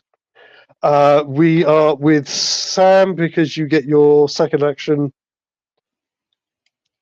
So this guy, he was taking aim at the guys from the truck, seen this shot, and he's now swinging his gun round towards his own car, like, what the hell? But you are behind him if you want to get a hold on him. Yeah, just get him in that. So go for a grapple. So again, brawling attack. So Dex plus brawl. Oh, He doesn't know you're coming. one less die on the dex. One less die on the Dex because of your armor. But I'll make it difficulty 5. You've got cover. He doesn't know you're there. His attention is distracted elsewhere. Okay. So I got 2 successes. 2 successes on a grapple. So you've got him. You've got your hand around him, and then next round you can pull him away from the wall or do whatever you're going to do. Very briefly, meanwhile, in a hospital corridor somewhere, you've been asked to speak to a young mother. Her name is Carol, and you're walking down the corridor with one of the nurses to explain that there's been complications with the delivery of her premature baby. And you're walking down the corridor towards the room that she's in. There's a nurse sort of coming with you who's just kind of filling in on the last sort of details of what's happened as you're walking. Nicole, what happened? Well, she came in complaining of severe stomach pains, and there was some bleeding, and well, Dr. Wilcox thought that delaying labour wasn't the best course of action, so induced labour. The baby's still alive. We've had to bend the rules a bit, and to keep the baby alive, but he is still with us. But Bend the rules. What do you mean? as you're turning to say this, up ahead of you, at first it seems perfectly ordinary to you. You kind of, your eyes pass over it like it's nothing you wouldn't expect to see in a hospital. Mm-hmm. But you see this guy with a handgun standing in the corridor like this. And then all of a sudden, this pair of hands comes around and grabs him around the neck and pulls him into a store cupboard. Everybody else in the hospital is acting like this is perfectly ordinary. I seem distracted by it for a moment, like I catch it out of my peripheral. And as I see him pulled into the cupboard and his body sort of like melt and mesh into it, I'm like, it's fine. Nicole, you were saying, what sort of irregular measures did you take? Well, we're having to feed the baby intravenously, and we had to make up a special concoction to keep the baby going. As she's saying this, up ahead of you on the other side of the corridor, there's I imagine it's windowed at the top of the corridor itself and then wall at the bottom. You see one of the windows slide open, and this guy leans out holding what looks like a Colt Python and aiming up the corridor and fires off a shot and then disappears back into the corridor, into or through the window. And when you come level with it, it's just a room inside with a patient asleep in it. And again, I sort of focus on it for a moment, and I kind of like squint my eyes and sort of focus again and just reel my head back to Nicole. Okay, while you're squinting your eyes, give me. Do you have any awareness? Oh, I absolutely do. Fantastic. So give me a perception plus awareness, please. I'm Certainly. looking for. It's not going to be easy. I am looking for. I'm looking for 8. Sure. So that will be just one success. Just one success. For almost a fraction of a second, you're not in the hospital. You're standing in a street somewhere. There's a guy in a well-dressed, very well turned out in a suit, sat in the front seat of a car directly opposite you with a Colt Python. If you turn to your right up the street, there's a a secure prison van with guys moving around it. There's a couple of very bewildered looking secure prison officers. Don't seem to see you. And then you're back in the hospital. Nicole, was this woman in some sort of accident, a shootout, perhaps? Does the baby have some sort of deformity or derangement?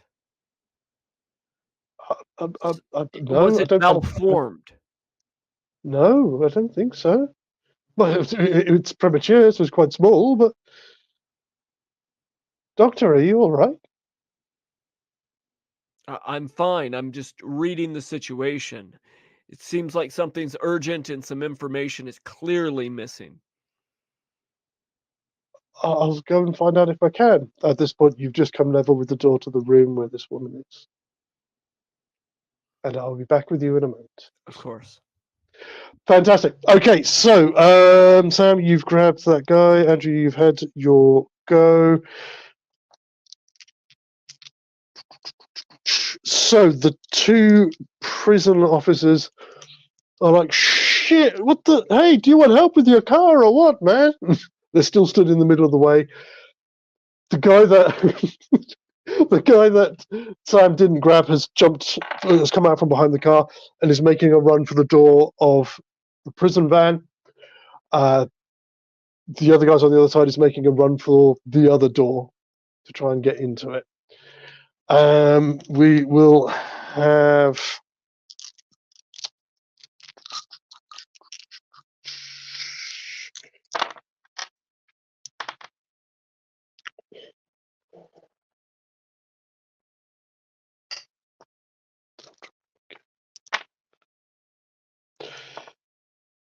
The side of the road that the car is on, where you are, Bill, you see this guy nick out from behind a car and start running up past you to get into the driver's side, left-hand side, passenger side of the van.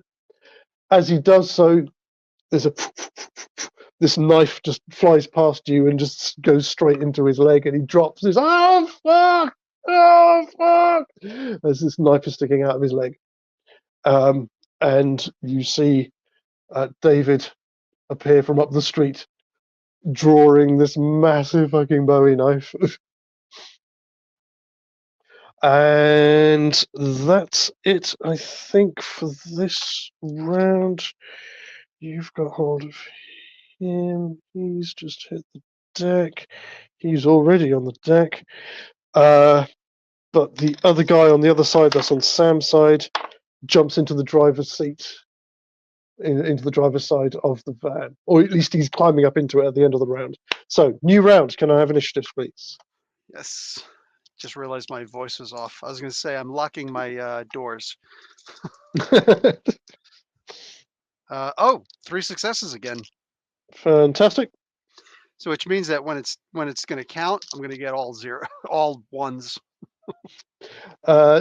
Derek, before you roll, don't forget, if you choose to spend a point in your celerity, do it before you make your initiative roll, because you can add your rating and celerity to your initiative, as long as you've spent the point already. Oh, If you if you want to do that, you don't have to, but just reminding you that it is an option. Difficulty's 4, right? Mm-hmm. Oh, well, I had a pretty damn good roll, so I'll go with it. I got 5. Okay. Oh, fantastic. So no need to go back on that. No, none at all. It's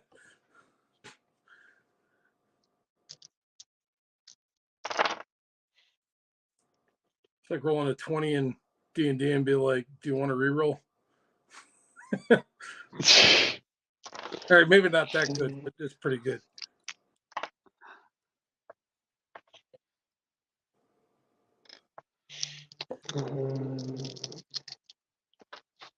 Like rolling a 1 in Star Trek.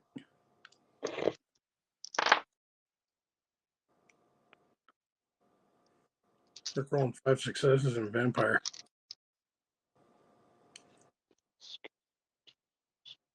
Oh, Bill's yelling at the kids. No, my wife kept him up this late. It's almost 11 o'clock. Like, we got a judo tournament tomorrow. They need sleep. Big time. Unlike these little assholes here, they'll stay up half the night and then they'll sleep half the day tomorrow. Yeah, that's what happened if I let them. That's how I get a half a day of peace and quiet.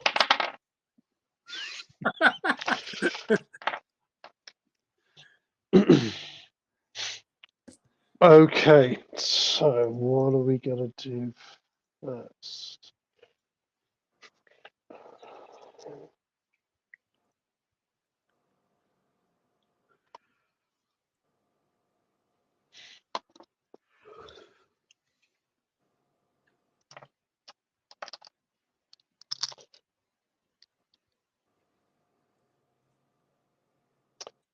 Okay, so from around the back of the van, Laureate swings his head round and tries to shoot through the back window of their own car to shoot you, Andrew.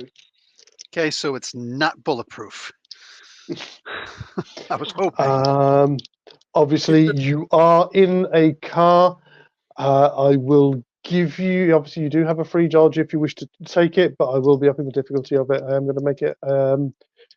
No, hold on a minute. That might. No, Look, no. Yeah, I'll make it. all I'll I'm make saying it. is, it's a nice car. I had to lean over to unwind the window and then take the shot. So I'm down.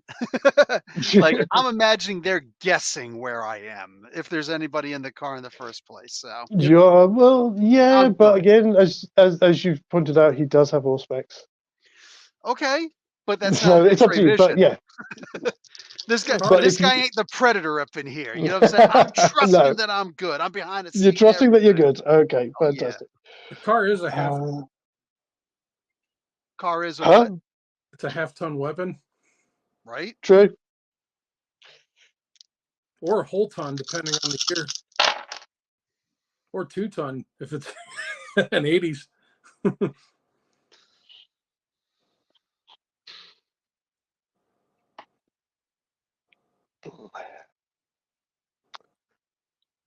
Close, but no cigar.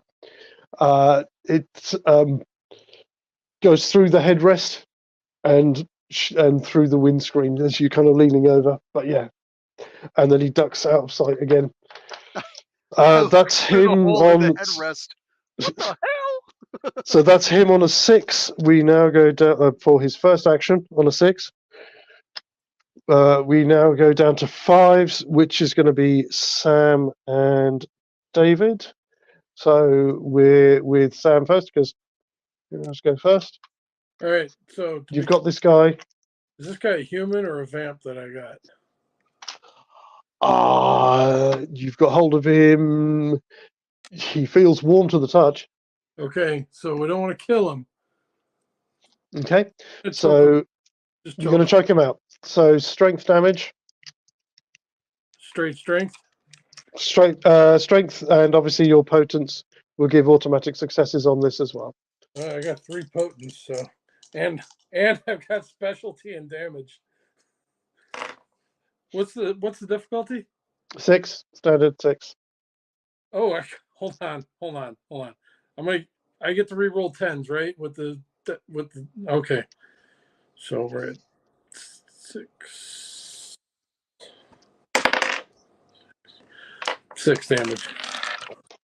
Okay, well, he does get to soak, so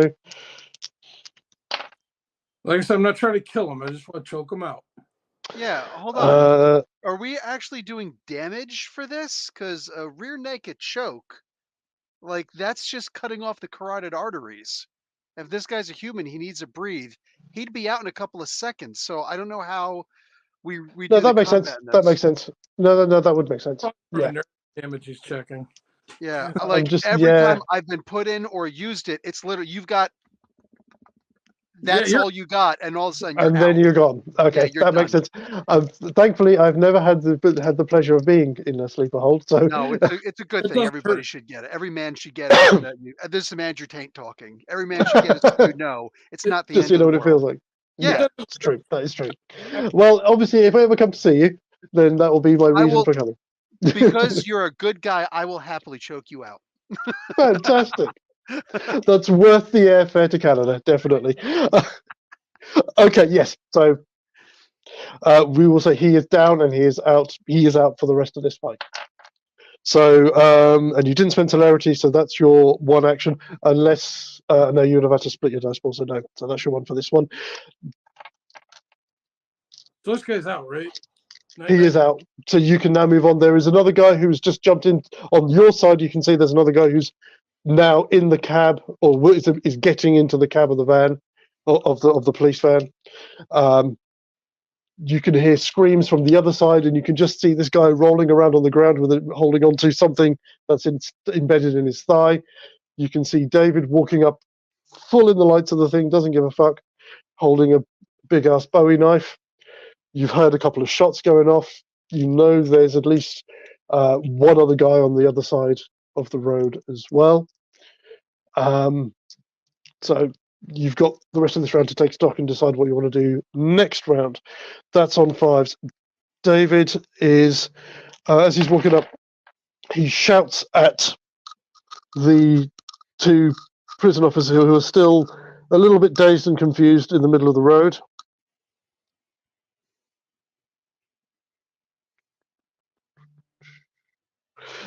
He just shouts at them, "Get the hell out of here!" Does he have any? He's got intimidation and manipulation. Oh, okay. That's pretty good. 5 successes. So the two prison officers just scatter, diving for cover out of the way.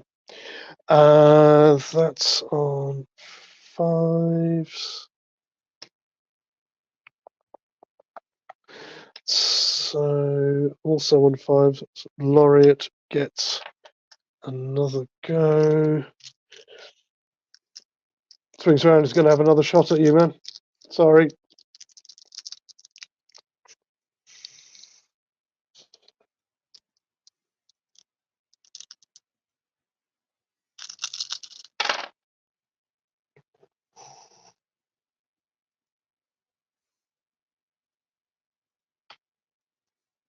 This one is going to clip you, buddy. Just, but it is going to clip you. And that's...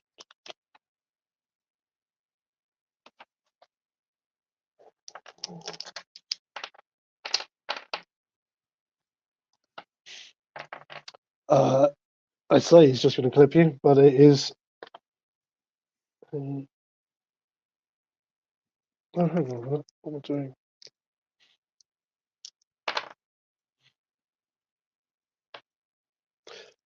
Three levels to soak as the bullet comes a bit further down and across. So are you still hiding? Are you leaning out the window, Andrew? Oh no, I mean the muzzle of the car maybe would come Okay. up. It's a Python, it's a long barrel. But yeah, of course. Do you still back? So yeah, bullet comes through the back window again, straight through your arm for man. 3 levels of damage. Obviously, roll to soak. Yeah. Well, I've got 1 fortitude, Okay, so that and adds then an my extra stamina dice. is 2. So 3 Oh dice. wait, so I roll 3 dice? I Yeah, thought 1 was automatic with fortitude. No. Okay. What do I have Potence to? is automatic. Potence is automatic on strength. Fortitude is an extra dice for that to roll for soak. Okay. What do I have to roll higher? I got 4, 4, 8. So you soak 1, 6 or more. So you take 2 levels of damage, which should put you on hurt. Yep. So unless you heal that level of damage, every point is, or every dice pool is 1 down. Yeah. Fantastic. David sprints up and is now at the opposite end of the van to him. This guy tries to start the engine. There's the other guy who'd fallen over last round. He kind of gets back to his feet and he's looking around. We are with you, Andrew. So you get what? I was just setting the scene, but it's your go. Oh, okay, okay. Yeah, I was going to say they're not getting in my car; they're getting in the van. Yeah. Okay, yeah. I thought one of them said to me, "We're with you, Andrew." No, I said we are with you, Andrew, as in it is your go. Oh, okay, yeah. That was just a weird way of putting it. Okay. Anyway, Yes, I'm we're gonna. with you, Andrew. We're whispering in your ear. So, can I start the engine, which is a pretty easy thing, and heal my my wound? Yeah, it doesn't cost you anything to spend a blood point to heal. Oh, It doesn't okay. take. It doesn't. I mean, oh no, actually, it does. It is an action. So Yeah. give me. Give me. It's stamina plus survival, please. Stamina plus survival. This doesn't count as an action, but you just need to pass this. I believe it's difficulty. I'll say it's 6. It might be 7, but I'll double check it for next time. Oh, But we'll this say it's a sucks. 6. You just I need don't- 1 success, which will allow you to do other stuff while you're healing. A 1 and an 8. So no, unfortunately not. But you can still So, take your action and start the car. That doesn't cost you anything. That's not an okay. action for you to start the car. But what? Oh, so I can't heal and start the car? Yeah, don't listen to me. I don't know what I'm talking about. No worries. I just want to start the car and then Sorry, I yeah, thought get if you were started. going to do a maneuver this round and try and do something, but no. If you're just starting the car, that's fine. Okay, cool. Yes. So yes, you can spend the blood point to heal. Okay, so I've never healed in combat recently. So how do I do this now? I've So got 2 points of damage. Mhm. So So you can only spend 1 blood point around, so you can only heal 1 level. So just cross off a blood point and 1 you've blood healed 1 point. level Okay, 1 blood point per per level. well, per level, of course, but per wound. Jeez. Yes. Okay, Yeah. so I'm at bruised, but that means I'm not negative right now. Okay. Fantastic. So that was you on 3s. Laureate's still got 1 more in him. He still doesn't know about you, Sam. You've just started the engine. So he is going to.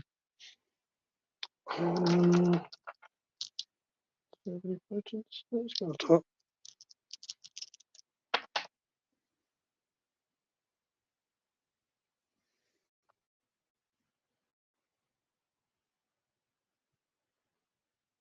Okay. Can't see what he's doing because he's outside of the 2 of you at the moment.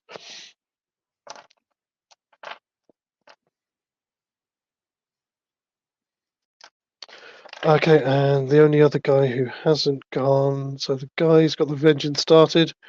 Okay.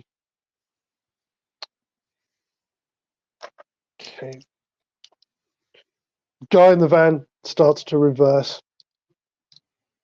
Got the engine started and he's putting it into gear and he's starting to pull back.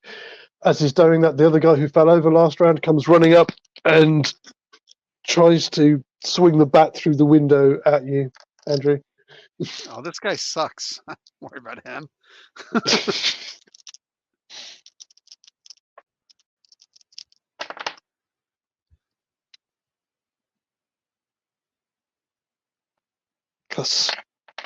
Splat. That is going to hit you for. Wait, smashes the window and hits me? He's coming through to the driver's side window, which is open. It was open? You opened it. The passenger side is open. I was leaning across. That's why I was down low, leaning across over the bench side. The driver's side is still closed. My bad. My bad.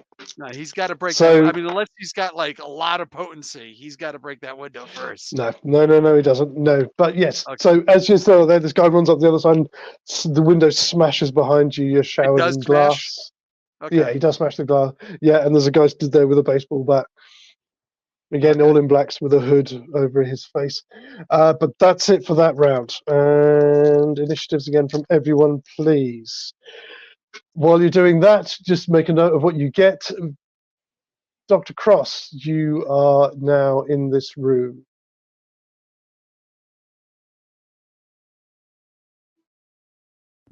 You're with a tearful young woman sitting in the bed. Doctor, how's my baby? As I come into the room, just instinctually, I'll grab her chart. Mm-hmm. And does the chart seem to have any indication as to her condition or her child? It says her condition is stable.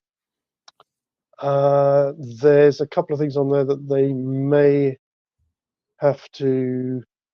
need to run some further tests to see if she's going to be able to have a baby again.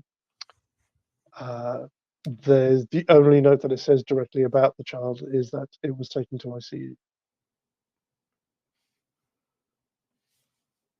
So I'll walk into the room with confidence and kind of stride over to the side of the bed and lower myself on one knee. So I'm kind of at face level with the patient. And You can see pleading in her eyes as she's looking at you. Just hoping for a good result. Mary, we're doing everything we can to save your child. It looks like there's been some complications in the birth. And the doctor, he's done everything he can to keep your young son alive. At that, she kind of, they didn't even tell me whether it was a boy or a girl. Thank you, doctor. Thank you. She takes hold of your hands and says, thank you. As this is happening, the window just smashes, and as you look up, just for a brief second, now you're about 4 stories up in this hospital. There's a guy standing outside the window, all in black, holding a baseball bat. I kind of throw myself over her to protect her from the flying glass. Mary, look out! There's a from the nurse, then she dives out the door. After a moment, I don't feel any impact. No, you don't. I turn and look up at the window, confused. The window's fine. The window is okay. The patient is looking at you a bit like, I go over to the window. Doctor, what are you doing? Says the nurse from the doorway. Nicole, I told you to get that fucking chart. Yes, doctor. And she runs off. I go over to the window and I look out. Do I see anything? Anything peculiar, out of the ordinary? Perception plus awareness, please. Of course.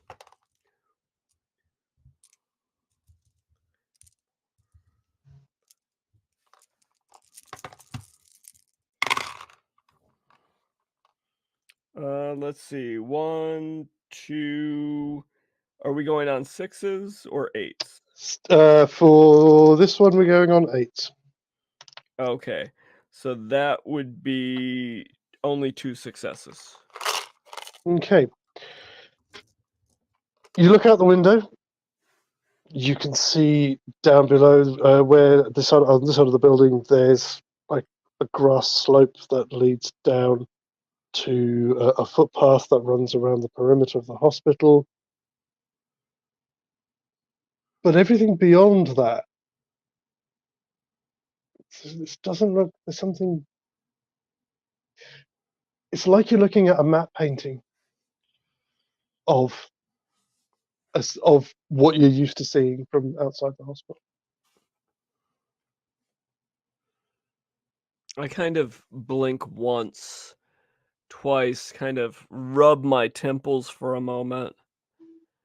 And then when I turn away from the window, I sit in a chair that's positioned just beside it. And I saw this man on the outside of the window. It looked like he was shattering it with a bat. As I sit down in the seat next to the window, I turn back in towards the room and I try to focus hard again, just looking into the room. Okay. I will be back with you in a second. So, what did people get for their initiatives, please? 3. 3. Yeah, I got. It's got to be what, 4 or higher? 4 or higher. I got 3 also. Fantastic. For who?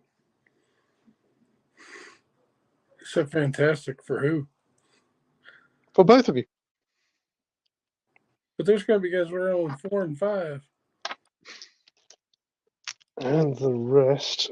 So he's going to heal this round. No, he's not. No, not you. No, I know. That's my point. It ain't one of us.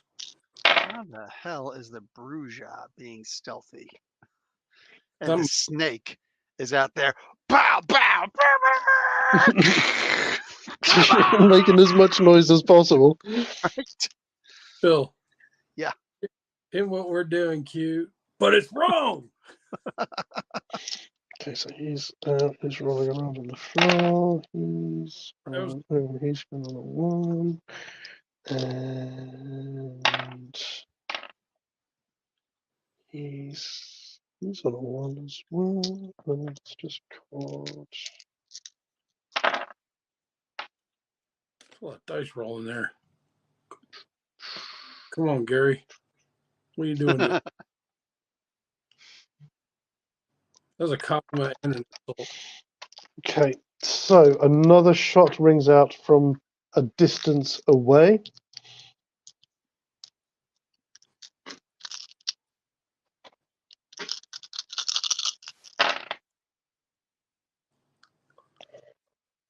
Man, this shit does weird things to me. I've been awake both times. Makes you quote 2 Stupid Dogs.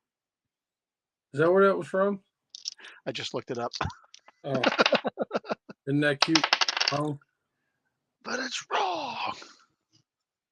I thought it was like Animaniacs or something. Okay, so a shot rings out straight into the engine block of the van. Oh. That's up in the tree. That's Charlie in the trees. It is Charlie in the trees. And the van just and comes to a halt. And the guys in the thing going, oh shit behind the driver's seat. So that was on 5s. We are with David. He runs up and starts going down the other side opposite to you of the van. He does throw a look in your direction, Andrew, just to say, just to check that you're okay, that you've got that you're fantastic. So he runs past the van, heading for the back to where Laureate is. That's him. I'll deal with him, what he's going on there in a moment. So we're with both of you two. You both at the same time. Okay. So whoever wants to go first. So he came up from behind me. Yeah, he's right. Yeah, so I imagine. Yeah. The No, I'm just saying he came from behind me. Yes, so that he came clears from my behind. 6. So Andrew wouldn't say that, but I do. So that clears my 6. Okay, so there's just this guy over here. I'm going to turn and stare at this guy, Oh crap! I forgot to look at what would be the best of these two. Um, do I take the Do it. chance? Let's just go with dread gaze. Okay. Fantastic. Give us. Can I You're change going to my give him. mind? I didn't roll yet. No, of course you can. Of course you can. Yeah, I just want Eyes of the Serpent him. I want him Okay. completely immobilized. Fantastic. Have you got the rules there in front of you, or if Yes. not, it'll take me 2 seconds. Oh, cool. Yeah. Just it just says immobilize someone with your gaze. I don't have anything more than that. Oh, okay. Give me a second. I'll find it then. Okay. Yeah, because I don't know which book you're. It's in the player's guide.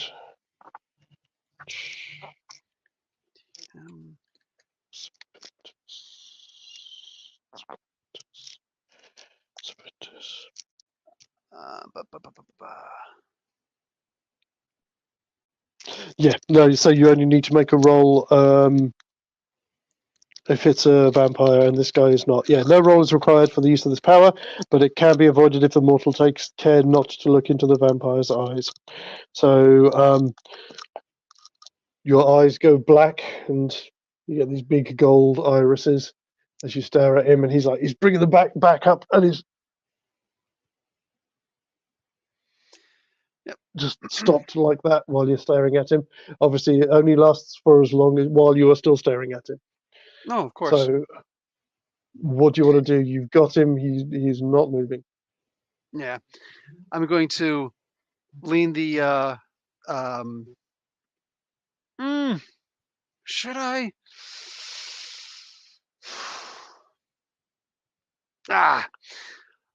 Gonna hold him there. Lean the pistol out. Aim it right at because since he's like this, there's an access point. I'm gonna shoot him right through his wrists. See how he likes it. Yeah. I'm just gonna point blank and just kind of right. So one absolutely shouldn't miss. No. Let me think. I will still need you to roll because I need to know how much extra damage you do. Yeah, that's fine. So, but it's point blank, so it will be difficulty 3, which is the minimal difficulty you can have. Okay, so just dexterity. I don't have any firearms No, ability. it's perception for shooting. Oh, is it? Oh, you didn't Yes, tell me that. I've I had. yeah. I've said I would have that done more multiple damage times. against the other guy. Oh well, I asked you. I was like, it's dexterity and okay. Anyway, okay. So He mentioned whatever. it 2 games ago. 2 games ago. I should remember that. You weren't here for that. I was Anyway. actually. That was the one I listened in on. Oh, Yeah, no, because that's Dan couldn't make it it last doesn't week, could count. he? Okay. So anyway, yeah. Okay. So anyway, I got a 8 and a 0. So 2 successes. 2 successes plus whatever it is for the gun. 5. So 2 automatic successes, and then roll your 5. Yeah. Shoot. Let me just double check. 5 or is it a 6? Difficulty 6. Damage 5. Okay. Mhm. So roll 7 dice. No, so the 2 successes are automatic. Roll the 5. Roll the 5 for the damage for the weapon. And it's got to be what, 6 or higher? 6 or higher, you can't botch. 003 96. Shit. So 4 extra, 4, 5, 6. So 6 damage total. Yeah, through the wrists and forearms.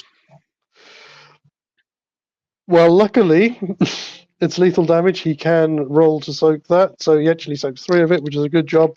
But that puts him straight to injured, as he's got a hole through both wrists, and obviously he drops the bat. But he's still in that position. Oh yeah, well, so because you haven't taken your eyes. Yeah, because you haven't taken your eyes off him, have you? Yeah, that's right. Yeah. So unless you blink when you fire, yeah. Can he talk? He's mesmerized. Really mesmerized. Okay. All right. I'm going to put the car. I'm going to put my foot on the brake. Put the car in drive. Just doot doot doot doot. And next round, I'll be willing to let go of his gaze. Okay. Fantastic.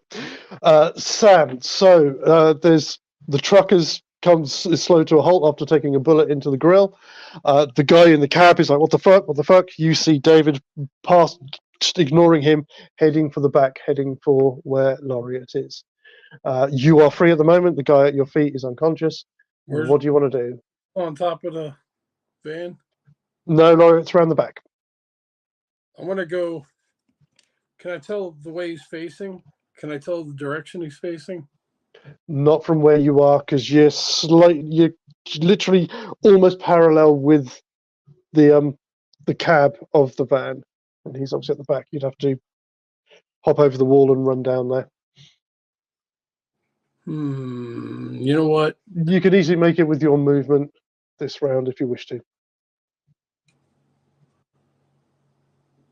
All right, I want to see. I have a plan. I'm gonna try and come up behind him and just reach around and stake him. So I need to be able to position myself to where I can run up from behind him so he doesn't see me coming. Okay, so what do you want to try and stealth your way up there to get a good look from a clean angle? I want to go. Yeah, I need to get a clear angle so I can see which direction he's facing. That way, I can plan to come at him from behind. Okay, so your best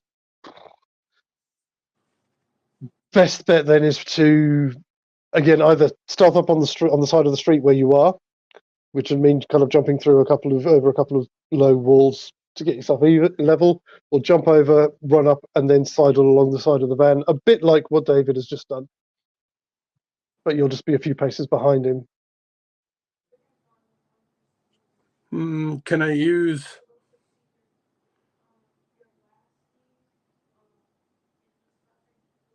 My? Okay. All right.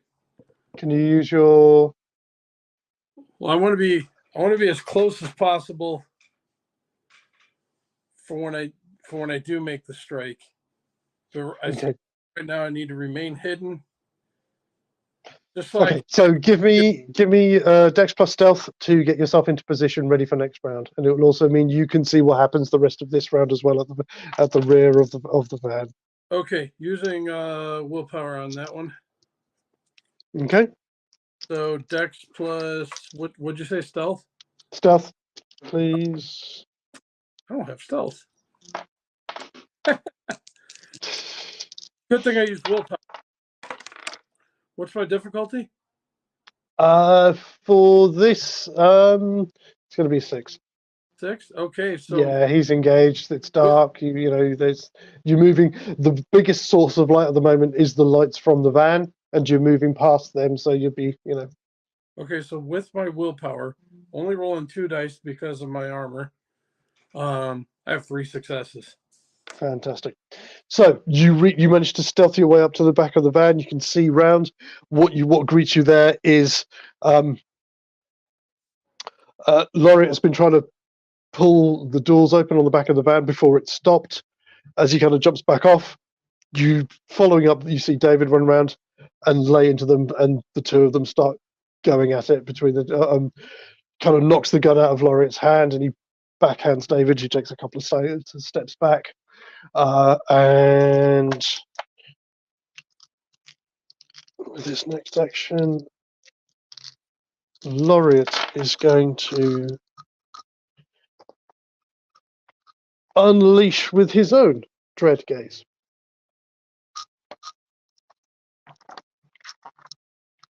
Which I think,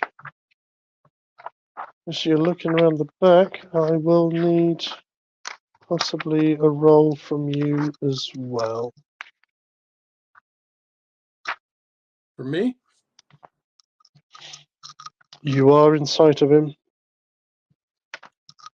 I was hiding from him, I thought. I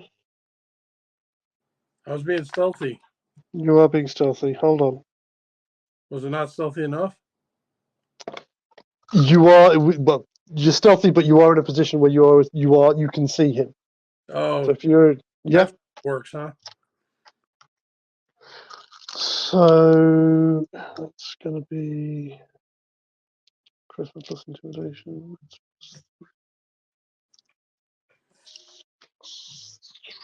What's your wit plus 3, please? 6. 6. Okay.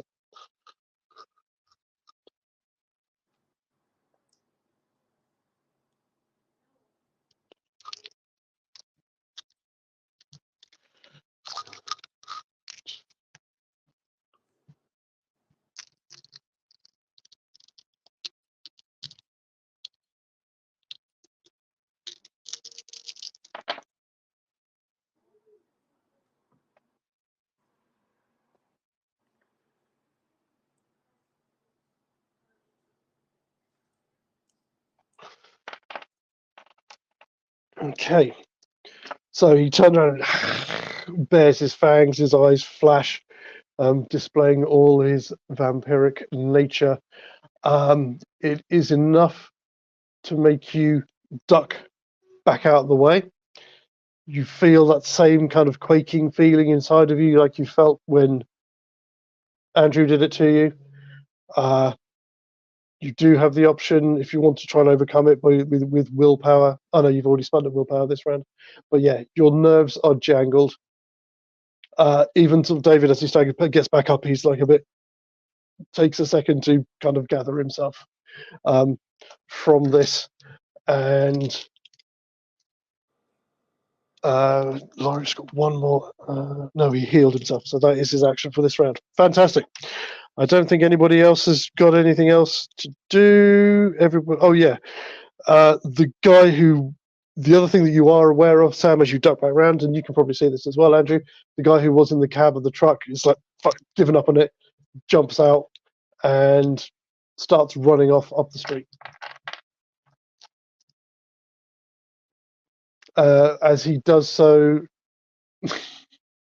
you from further down the alleyway, you see Carter step up out of the street and with a Tommy gun, and just says, were you going somewhere?"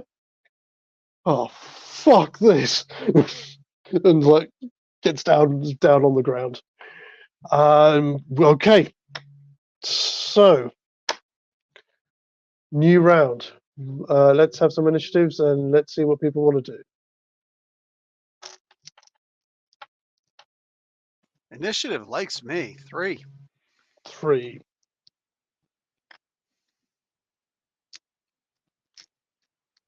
It likes me more. 6. Well, you just have better dice. Yeah. I got the right color ones. Racist. Those are nice, dude. Oh, yeah. He's on 3, you're on 6. I see you've taken the emerald path. He's going to pump another blood point for celerity. I've got my my Marvel dice. And How about still the other 4. Okay, fantastic.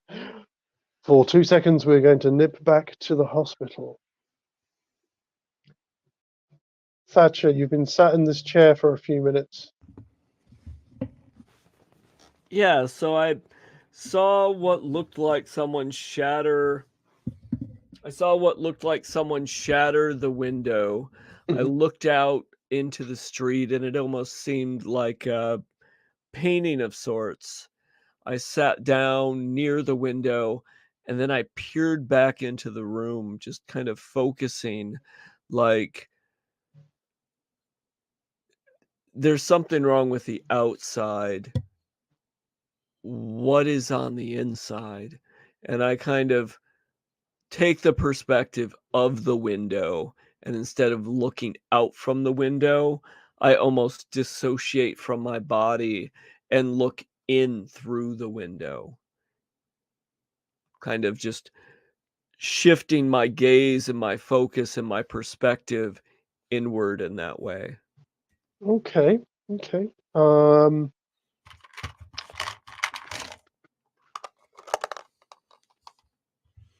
I almost feel like there's So it's eyes like you're, on me. yeah,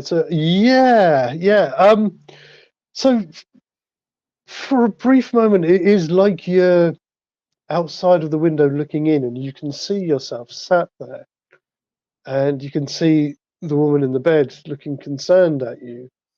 And as you're watching, the door opens, and you see the nurse, Nicole, comes in, wheeling this incubator into the room. She's got a smile on her face. From your angle, you can see there is a baby in the incubator. But what you also see is there's like a shelf underneath the incubator itself, and on that shelf there is a torso and a head, no arms or legs. The torso itself is slightly charred and smoking, and it's difficult from the angle that you're looking at and because of the damage to this torso and face. But it kind of looks like that guy that you met in your prelude who had features a bit like a jackal. Okay. And there are tubes extending out of its heart up and into the incubator, and it seems to be feeding this baby blood intravenously. We managed to save him, you hear Nicole saying to the mother. So I arise from the chair and begin to start back towards the baby, towards the nurse, and I see in the air in front of me what looks like a pair of eyes materialize, like they blink open for a moment, and the eyes are ringed in gold like a serpent. I see them right there before me, and There's really kind of attractive. There's something almost captivating about them. yes, and almost as quickly as I see them blink open, they blink close again. I shudder for a moment and move forward. All of a sudden, as you're moving forward, sorry, finish what you're going to say. No, I want to hear what you have to say. No. You started. You go first. Okay. I continue towards Nicole and I motion and I'm like, what is this? This is against procedure. Do you know the effect this could have on the child? But we saved him. As you're doing this, you can feel like your anxiety is rising and your tension is rising, and there's this really sharp pain in your chest. It's like somebody just walked up and bang, punched you straight in the chest, right in the sternum. And I'll come back to you in a moment. Meanwhile, Malkies are weird, dude. You say Malkies. He did say Malkies. What's wrong with that? Okay. So, Sam, you are at the top of the order. Yes, I am. Sam. Okay. Yes, you are. So you are quaked at the moment. If you wish to, as I said, you can spend a point of willpower and recover yourself. We're getting thin here. All right. I'll recover. Yep. So what do you want to do? David's a couple of steps away from him. Laureate's there.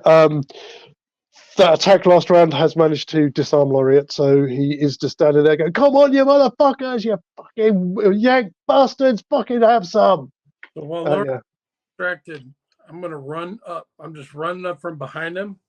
And he is facing you, so unless you're going to run all the way around the van, you're going to be coming straight forward in front of him. All right, we'll use some celerity. Maybe go for a double move or something, or whatever I have to do. Okay. Actually, you know what? Fuck it. I'm just running straight at him, and I'm putting this piece of wood in his chest. Fantastic. So bear in mind, so you've got celerity of 1, yeah? Yeah. Okay, so you're on a 6. The nearest person to you in initiative order is Laureate on a 4. So you can take both of your actions. before he will get his free dodge like everybody gets. But other than that, he can't take an action until after you've taken both of yours. So you're going to just run up and try and stake him one? I'm going right for it. Fantastic. So he sees you coming. He is going to try and dodge. So give us a it's Dex plus melee. It's difficulty. Sorry, I always forget. Has anybody got it written down on the sheets for staking? I think it's a 6 or a 7 because it's technically a called shot. And I know you need to do at least 3 levels of damage to effectively stake him. So this is is this the hit? This is to hit. So Dex plus melee, please. Yeah, I don't have it written down. It was I think we had a problem trying to figure it out last time too. It's fine. We'll say it this way, and then I'll put it on my list of things to double check. So what's the difficulty? We'll say it's a 7. You look and let me just. Well, how many successes did you get first of all? I got one. You got 1 success. Okay, as I said, he is. As soon as he sees you coming at him with a stake, excuse me, he is going to try and dodge. 3. What's his dodge?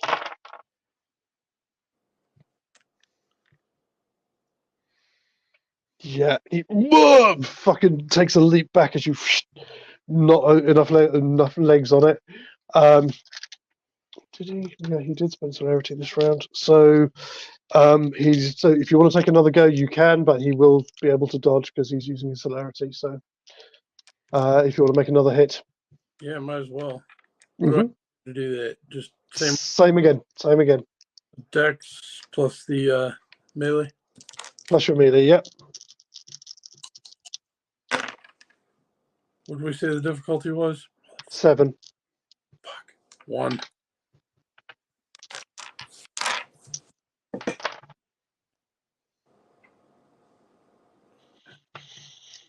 Yeah, sorry, buddy. He's quick. He is very quick. Not quite enough that you're seeing vapor trail or motion trails as he's moving, but he is moving supernaturally fast. He's a little more celerity than me, huh? Mhm. Oh yeah. And so that's your 2. We are with him. So he's got 2 more actions. He's going to come at you with. He's going to split his dice pool and come at you with 2 quick punches. So he's got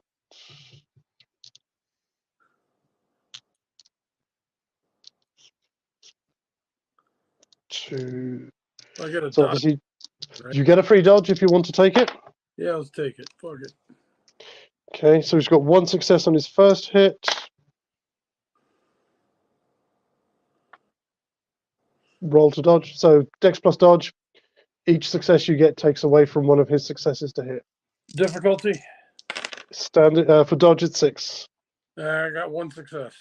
That's enough. So first one goes wide, but the second one is going to connect for. It's not be too bad. Okay. Well, it's blunt damage, so it's halved. So you only take 1. So you can roll to soak that if you so choose. All right. Well, you have to roll to soak it. What am I rolling to soak again? Stamina.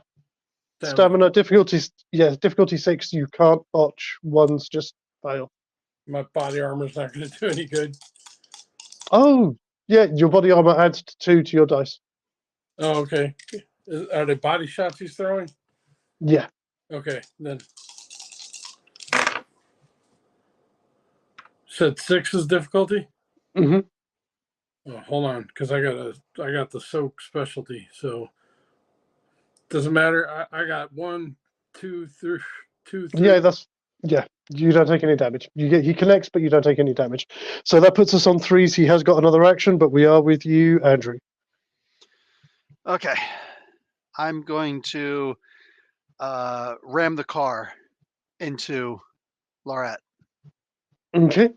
And I don't take my eyes off of this guy until the last possible moment, and just boop, and then go. He shouldn't be able to hit me right away, but let's find out. You know, me and that dude are trading blows, right? Yeah, but you'll be fine. Okay. Just want to bump. Just a love tap. Yep. Yeah. It's a little kiss. Let them know I'm there. Okay. So driving.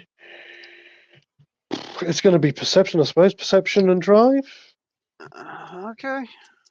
So be it. I got a point in drive. Might as well use it for once. 6 or above. 6 or above. 1 point. I'm going to say 5. I'm going to say 5 because they're engaged. They're engaged in combat. So it's the same thing. I keep on rolling a lot of ones, so it's canceling a lot oh of other stuff. shit!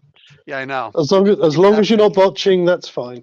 Yeah, that's all. I wind up hitting Carter. Like, oh yeah, he's gonna know. Yeah. He's gonna know this wasn't an accident. You wind up hitting him and stopping on his head or something. No, don't do that. No, thankfully you do not do that. Kablam! We'll say how many success? Oh, you didn't get any? 1 success. You got 1 success. It's a glancing blow. All I want. But it is still vehicle damage. I'm going to kill that. We'll say it's 4. I can't be bothered looking up at the moment.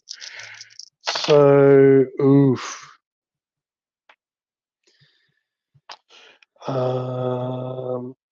That's going to be 4. That's so both good. So both Laureate and Sam, you need to soak 2 points of damage. So he's got his body armor also. Yeah. The body armor gives him extra dice to his soak. Yeah. So it's just stamina. Stamina plus the extra 2 dice for your armor. Difficulty 6. Mm-hmm. And yeah, I'm going to soak that. But I do also want you both to make successes. Huh? 6 successes. Yeah, like a boss. I'm not even going to ask you to roll it. You hit the car, hits him, and he just doesn't move. But Laureate didn't do quite as well, so I'm going to make him. So I'm going to make him make oof, boom. But it is enough to knock Laureate down. He's down on 1 knee. That's all I need. Maybe his auspice is on. I honk the horn. Oh, Andrew, and I go like this. Oh No! Oh, okay. It's all right. No, but I put my hand down the front of my pants and then pull out the middle finger and go like that. but double flash the high beams. I grin. I grin at you though, like yeah, so you know I'm fucking with you. I know, but I still double flash the high beams.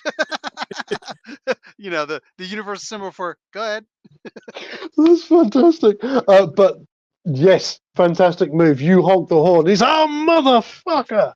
As he grips his ears as well. Nice. Which is with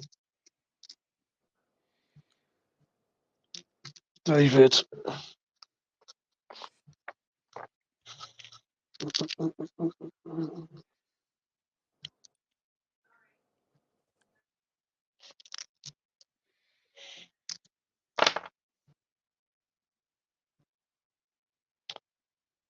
Yeah, actually, I'm doing pretty shit. I'm getting 1s as well, unfortunately. But that's still gonna be. Oh yeah. You and I have that. Oh yeah. That.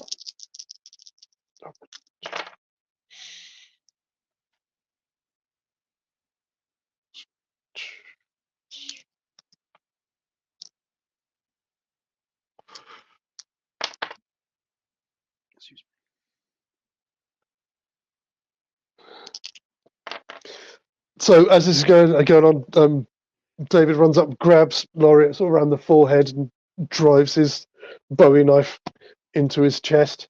He takes it. He's still trying to shake him off, though. He's still moving. But that brings us, I think, to the end of this round. Everybody else has been taken care of. So that puts us back to the top. Can I have initiatives, please? He's pre-making the hole for you, Derek. I like holes.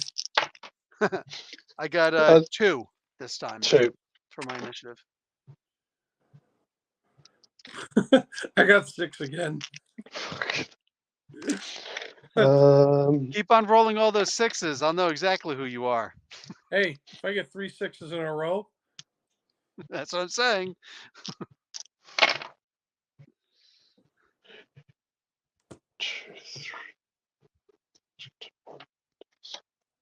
I'll get Chris to worship me.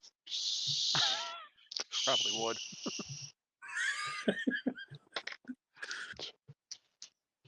He's not going to come until he watches this one day. Okay, so we are with Sam and with Laureate both first on 6s with all the celerity going off. You're up first. He We don't is go over to held. Thatcher? You didn't need to go to the hospital? Oh, I'm trying to get this son of a gun in the game as quickly as possible. We need help Thatcher, over I here. do apologize. I do apologize. Yes. Yeah, as I said, you get this sudden stabbing feeling in your heart. So I get this feeling, and I have this wave wash over me, and I feel like this, is it anxiety? Am I having a heart attack? Like, what is happening here? Well, that's the thing. You put your hand to your heart. You can't feel a heartbeat. And I And kind then of there it comes again. There's just this absolute stabbing pain. Give me a stamina roll, please. absolutely. So stamina, just pure stamina. Just straight stamina, please. Excellent. I'm looking for 8s, please. So that's gonna be a wash because I got a 1, a 10, and a 3. Okay. So you drop down almost on all fours, kind of probably maybe your hand up on the side of the bed, trying to get yourself back up. Nicole's come, Doctor, Doctor. And I kind of fall to my knees. My arms are crossed over my chest, and I shudder. My eyes close. As I open them, I'm in this white padded room, and it feels like the walls are just closing in on me. Okay.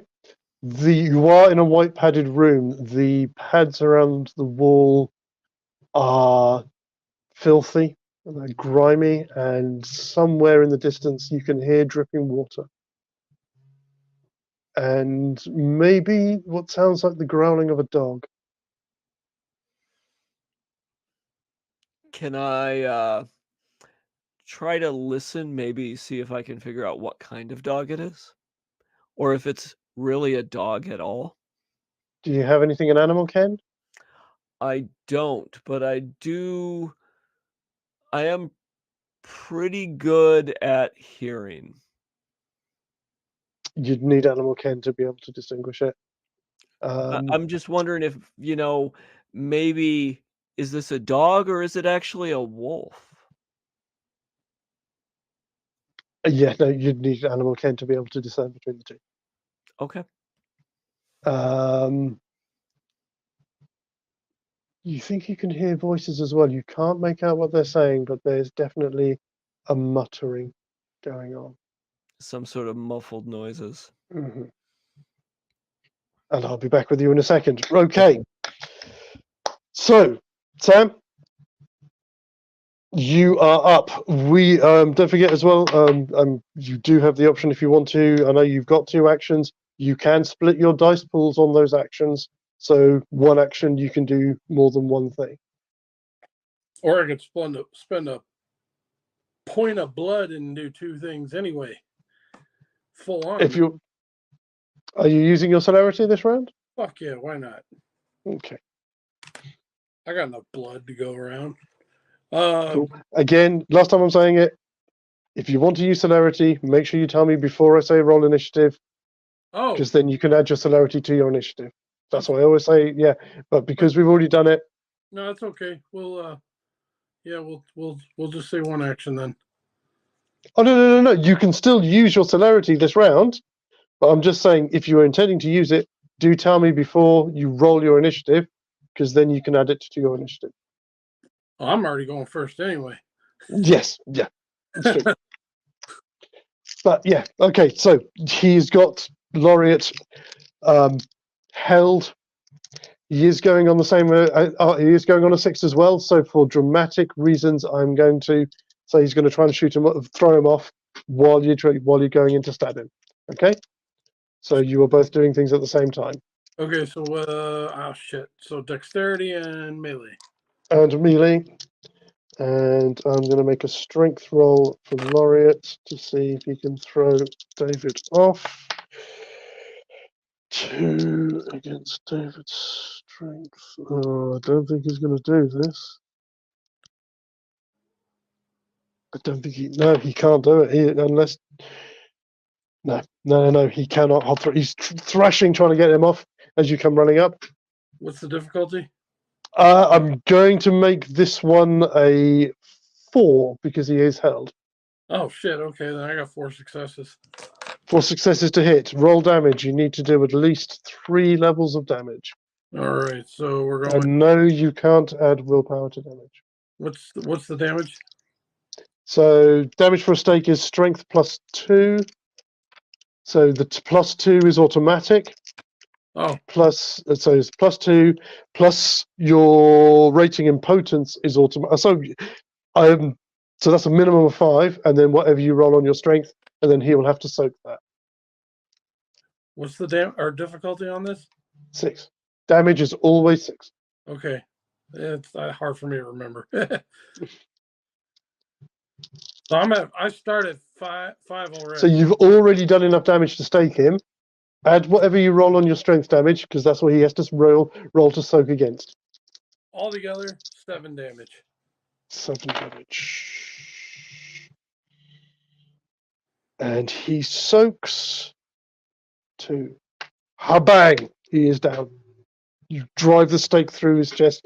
You hear his sternum and a couple of ribs crack as it digs into his heart. There's a font of blood pops out of it, and he just freezes.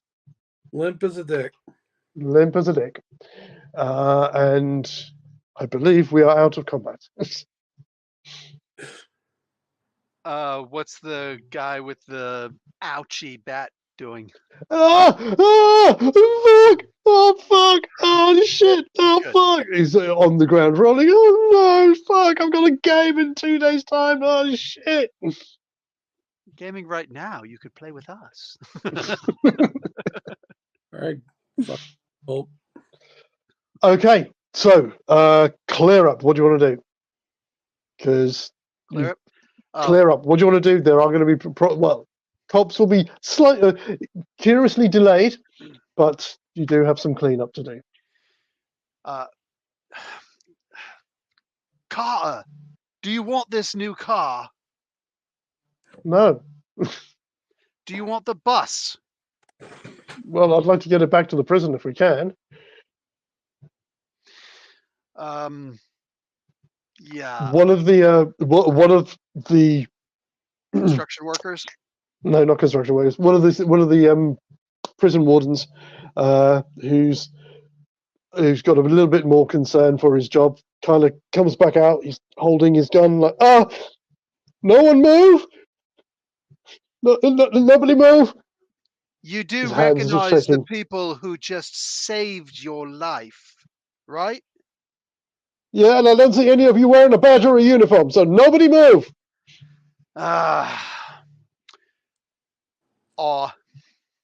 Okay, do it. What have to roll? You have to roll. Oh, last week was my manipulation. That's what I raised 1 point in. That's it. Yeah, cool. Thank you. Yep. I'm looking in that direction now. It's what? Charisma and expression? Performance Expression. or expression, either will do. Yeah, there was no Yeah, no, performance it's might because be the it's because in second edition it was acting, but acting was then replaced with performance and expression. So either will do. 4, 5, 6, 7. Okay, so that's 7, and then my voice. Mm-hmm. That's What another is that? 2 dice on top as well. That's another extra 2 dice. 1, 2, 3, 4, 5, 6, 7. Difficulty 7. 5, 6, 7, 8, 9. So I can roll 9 of them. Difficulty 7. It's 1 success, 2 success, and 4 successes, and one of them is exploded. Yay! So roll that one again. Just that one. Yep. You said difficulty what? 7. Missed it. Okay. Okay, but still, 4 successes. yeah. He drops the gun. Oh, I'm sorry. I'm so sorry, man. I mean, thank you for your help. I'm gonna have to call. I'm gonna have to call work. I know. That's perfectly fine. My friend, can I also use your badge? I'm going to clean it up for you. Oh yeah, thanks. He takes it off. That's a dear. What a peach. Well, actually, I wouldn't. British people don't say peach, right? No. Oh, okay, I apologize. What do I say? That's a deer? No. You're a dandelion. I'm trying to Yeah, I don't know. Probably channel something. Russell Brand a little bit. Yeah, that'll do. We'll do. We'll Okay. go with that for tonight. You're a Shit. dandelion. I take it and Oh, stick thank it you. No one's ever said that before. in. Carter's just like, are you done? What? Would you rather get shot? Turns around, he walks straight up to the guy. You had trouble with the engine. You thought somebody was trying to take the van.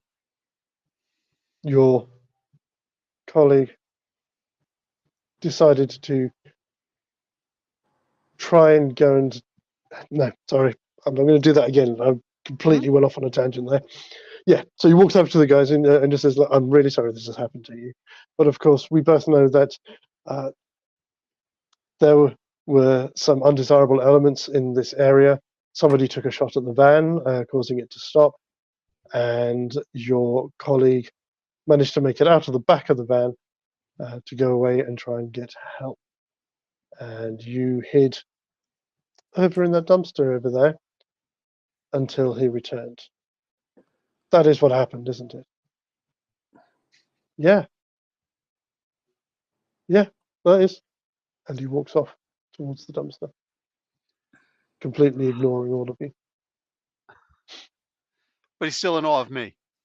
He's still in awe of you. As he turns away, he kind of turns to go and he takes a pause and turns around and goes and walks off. Blow him a kiss. I whispered in Carter's ear, dominate, I? Yes. I'm going to need you to teach me that.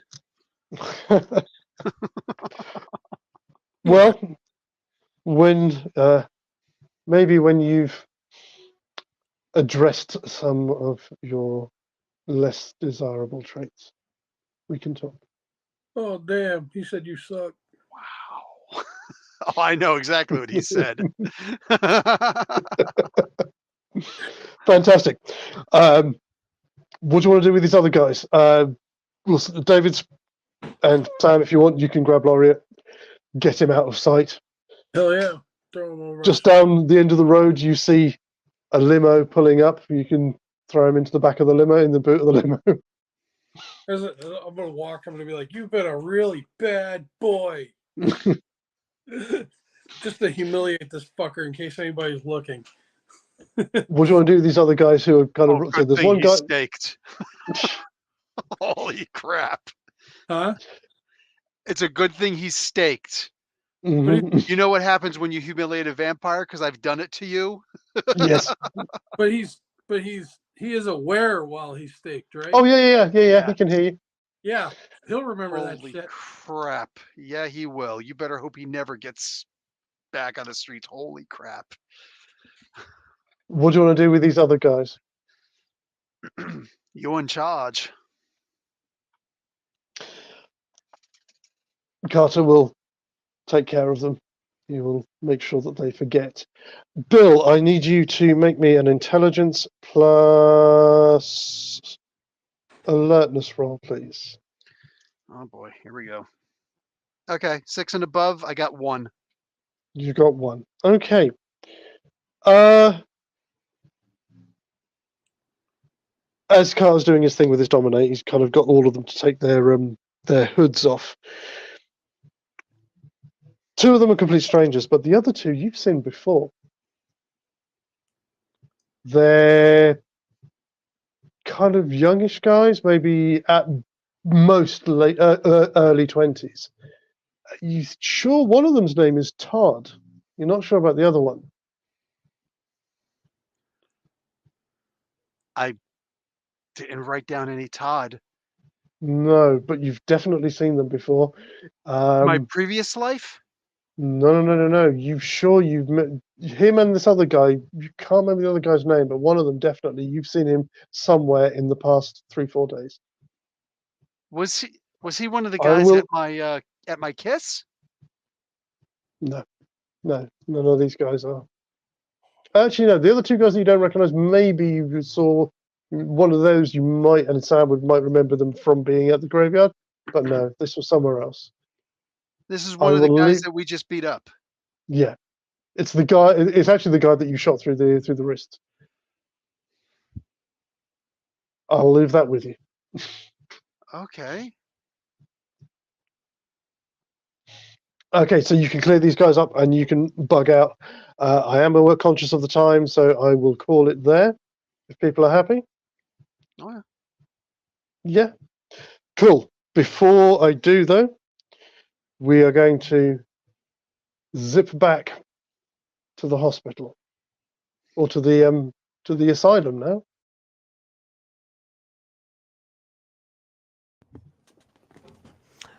For a moment in the asylum in this white room, I think I see another figure next to me. A figure limp on the ground, Mm-hmm. also holding his chest. And I look at him with puzzlement, just unsure of where he came from in this predicament. The one thing I will add to this as you're seeing it, and it's as you're looking down, it's like the first time you notice it. The cell that you're in, the floor of the cell is covered in a layer of earth. Earth. Interesting. As I see this limp figure, and then his body jerks and convulses, almost like he's being beaten, perhaps smacked on the bottom. And then hands reach up from the earth and pull him down into the earth. And for a moment, I see terror in his eyes as it looks like he's almost drowning, pale, being pulled into the ground. As it does so, it feels like you yourself are being pulled into the ground. And again, there's this really sharp pain in your chest. And the whole world around you dissolves and very slowly comes into focus again. You can't really see a lot. Or, you can't move is the first thing. You appear to be strapped down to it's like a table. It's at a 45-degree angle. It's got spits splayed out on the sides like a cross. Mm-hmm. Your hands are out at your sides. Your suit that you were wearing the other night you're still wearing it. You're missing the jacket. Your shirt has been ripped open across the chest. It's filthy. Your trousers are filthy. Your shoes have been removed. Your legs are clamped. You are in some kind of derelict. Operating room? No, you're in a derelict. It looks like it's like a derelict office building, maybe. Okay. You can hear dripping water nearby, and somewhere in the distance, you can hear animals, sounds like dogs. In the room with you, standing, looking at you under some very shoddily set up sort of direct lighting, is Pastor Harry, holding the stake that he's just pulled out of your heart. Well, hello there, pilgrim. You're back with us again. Now, I was going to leave you in your comatose state while I get to work, but somehow I just like to hear the screams. Cut to black. That's fucked up.